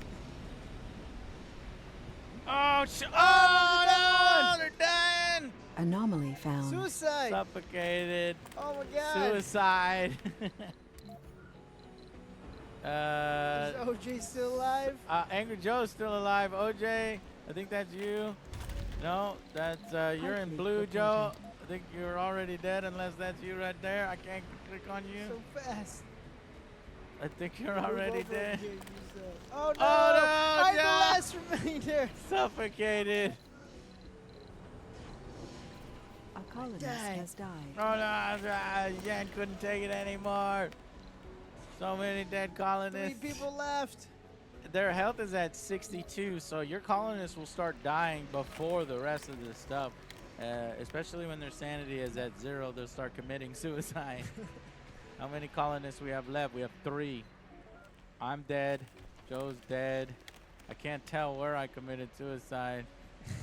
Probably in the bathtub or the house or something. Oh no, I'm gonna be the last one left! You bastard! Come on. I am the last one. I am literally the last one. I was so determined. How did you I'm survive? suffocating. I'm freezing. I'm dehydrated. I'm stressed out. But I'm not looking for a job. This idiot gamer is till the very end. Angry Joe, I will survive. Humanity had such power, and we failed them. We failed the founders. No. But is this really the end? Yeah, it is. Joe made the executive decision Sector to kill scan. everybody. Select a sector to scan. Yeah, we kind of screwed it up. Though, notice all the foods, started to store up there, and they went insane and wouldn't eat. All right, guys, so we're going to try another quick colony here where we actually know what we're doing and show you the progress of that. Check it out. Coming in for a landing, this is Angry Army 2, HASA base to Commander Vargas and Lopez. Good luck. Thank you. Don't listen to that gentleman there. Don't worry about what happened at the first base. I've heard stories. Nope, that's all rumors. Rumors. Complete rumors. All right, we got some drones. We got the Explorer. Go ahead and research that anomaly right there. Now we know what to do with these transports. That's to give us some long range on it. And we're going to go ahead and bring the transports over here. We know what to build. So this is more of a sort of a tutorial for you guys on how to do this because, trust me, we've learned. So what we're going to start with is a nice power grid, right, Joe? A field. A field of power. Just power, power, power. So we're going to go there. But these things require metals. Now, in order to get metals, we have to get lucky enough in order to get some of these metal deposits. Luckily, we have one right here, so that's why you see our drones are going over there. But you can build some things simultaneously. Resources are low. But if you notice, we've got a Stirling generator right there. All it takes is a polymer. So that's one thing we didn't do last time. We didn't lay down our prefab generators. So we got two nice generators right there. And we can actually go ahead and lay down our production, our concrete extractor. Let's go ahead and swing it around this time so that it's a little bit easier to connect to things that we'd like. Meteor incoming. This damn rocket is going to be in our way for a little while, but that's okay. So we've got that going. So that's built. Now we need to connect it to a building or a basic power grid. So you want to pull up your building menu and go to power and grab some of these power cables. That's how we're going to connect things. So we will go ahead and connect everything to this hub here, and then connect this to our building there. So, good. And we are off. Wally is building our energy joke. We can actually rename it. Wally. I love the fact that you can rename pretty much anything in this game. But now he got lazy. Wally is lazy now. Come on, Wally. Let's go. Build. Get these resources. Come on, boys. Speed this process up. Pros after dying multiple times. Yeah. You got Yes, this. sir. We do. We got it. It feels good, doesn't it, Joe? Now knowing what to do. This guy's scanning his stuff. Okay, at our resource. So this game doesn't have the resource thing at the top all the time. Instead, they choose Sector hit these scan. little bars over here and then Anomaly they'll appear. found. So our metals are one. It cleans it up a bit. It does clean it up and uses only when you need it. So we got a power surplus of 20. So we're doing things right on power this time around. Oh and my we're gonna God! start building I oxygen. never hear those words. We're doing things right. We're doing things right this time. So that was going to be our water, right? And now we need our oxygen. The oxygen is going over there. Yeah, so then in order to do that, let's go back to the dome to kind of test where we want our dome. We kind of want it here, twist that around like that. And so it'll be right there. So we got to put it somewhere a little bit down there. Open up life support. That's what we're talking about. Pre-planning right there. Boom. Blueprints. Got our blueprints. We'll maybe get. We got the blueprints, although there's like 12 casualties getting it. We don't talk about them. No. And should we build like a power over here? Right? Because it's going to need power, right? So I we're going to go. Continue building up top. More power the here? top, yeah, the top is going to be all power. Okay, top is going to be all power. So let's build another one over here, and let's build another wind turbine over here. So then connect it there. Oh, stupid blocking terrain. Go up and around. And then come down. Blow down. Did it. Okay. Anomaly analyzed. Your extractors produce waste rock. That was the one thing we forgot. We need a little storage area for our waste. Away from our beautiful community. Away from our community, yes. Oh, it's not salvage, it is. We really just want to find those metal deposits. And here are our orbital probes. So we have deep scanning of the sector is not possible with the current technology. Probes will instantly scan a sector of the map, revealing resource deposits and anomalies. Well, hell yeah. 100. Let's do the buildable area of 100. Milestone achieved. Yeah, water. Look at that. Have metal? No, more freaking concrete. This was that high as hell concrete, but we do have underground water. So let's use another probe. Sector scanned. Anomaly found. Select a sector. Anomaly found. Just finished it. Here's another anomaly. So we'll grab this bad boy. Come down here, scan that anomaly. And then we'll release another probe for right here. Sector scanned. Anomaly found. 87%. Research complete. I think I saw High chance for metals over here. Concrete metals, concrete metals, concrete metals. Let's go there. Oh no. There was nothing there. Shit. Probe. Metals. And last probe here. More concrete at the very end. God darn it. We got screwed on the metals. And it's an underground deposit. So that's how you recharge your little vehicles. What the hell? Did you hear that, Joe? Oh, no! Oh no! All right, we're good. We're good. Okay. Remember, meteors are high over here. I totally forgot about that. I totally forgot too, man. That's a little exciting. So yeah, we're running low on concrete over here, so that's why we went ahead and built another concrete. We're gonna need to power this. Anomaly analyzed. So let's go ahead and get that power coil. Good. All right, are you ready for the journey, Joe? I'm ready to embark. Here we go. And we'll put the rocket right next to the other rocket. Coming in for a landing. Cream of the crop. Oh, snap. I'm excited. I'm excited too to see who has shown up. Here we go.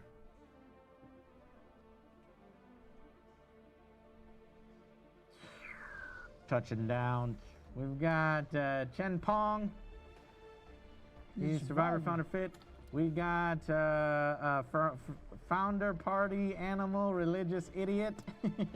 We have a sexy founder. Oh, that's me. We have, oh, you want to be that one? Well, no, we got to let them get inside.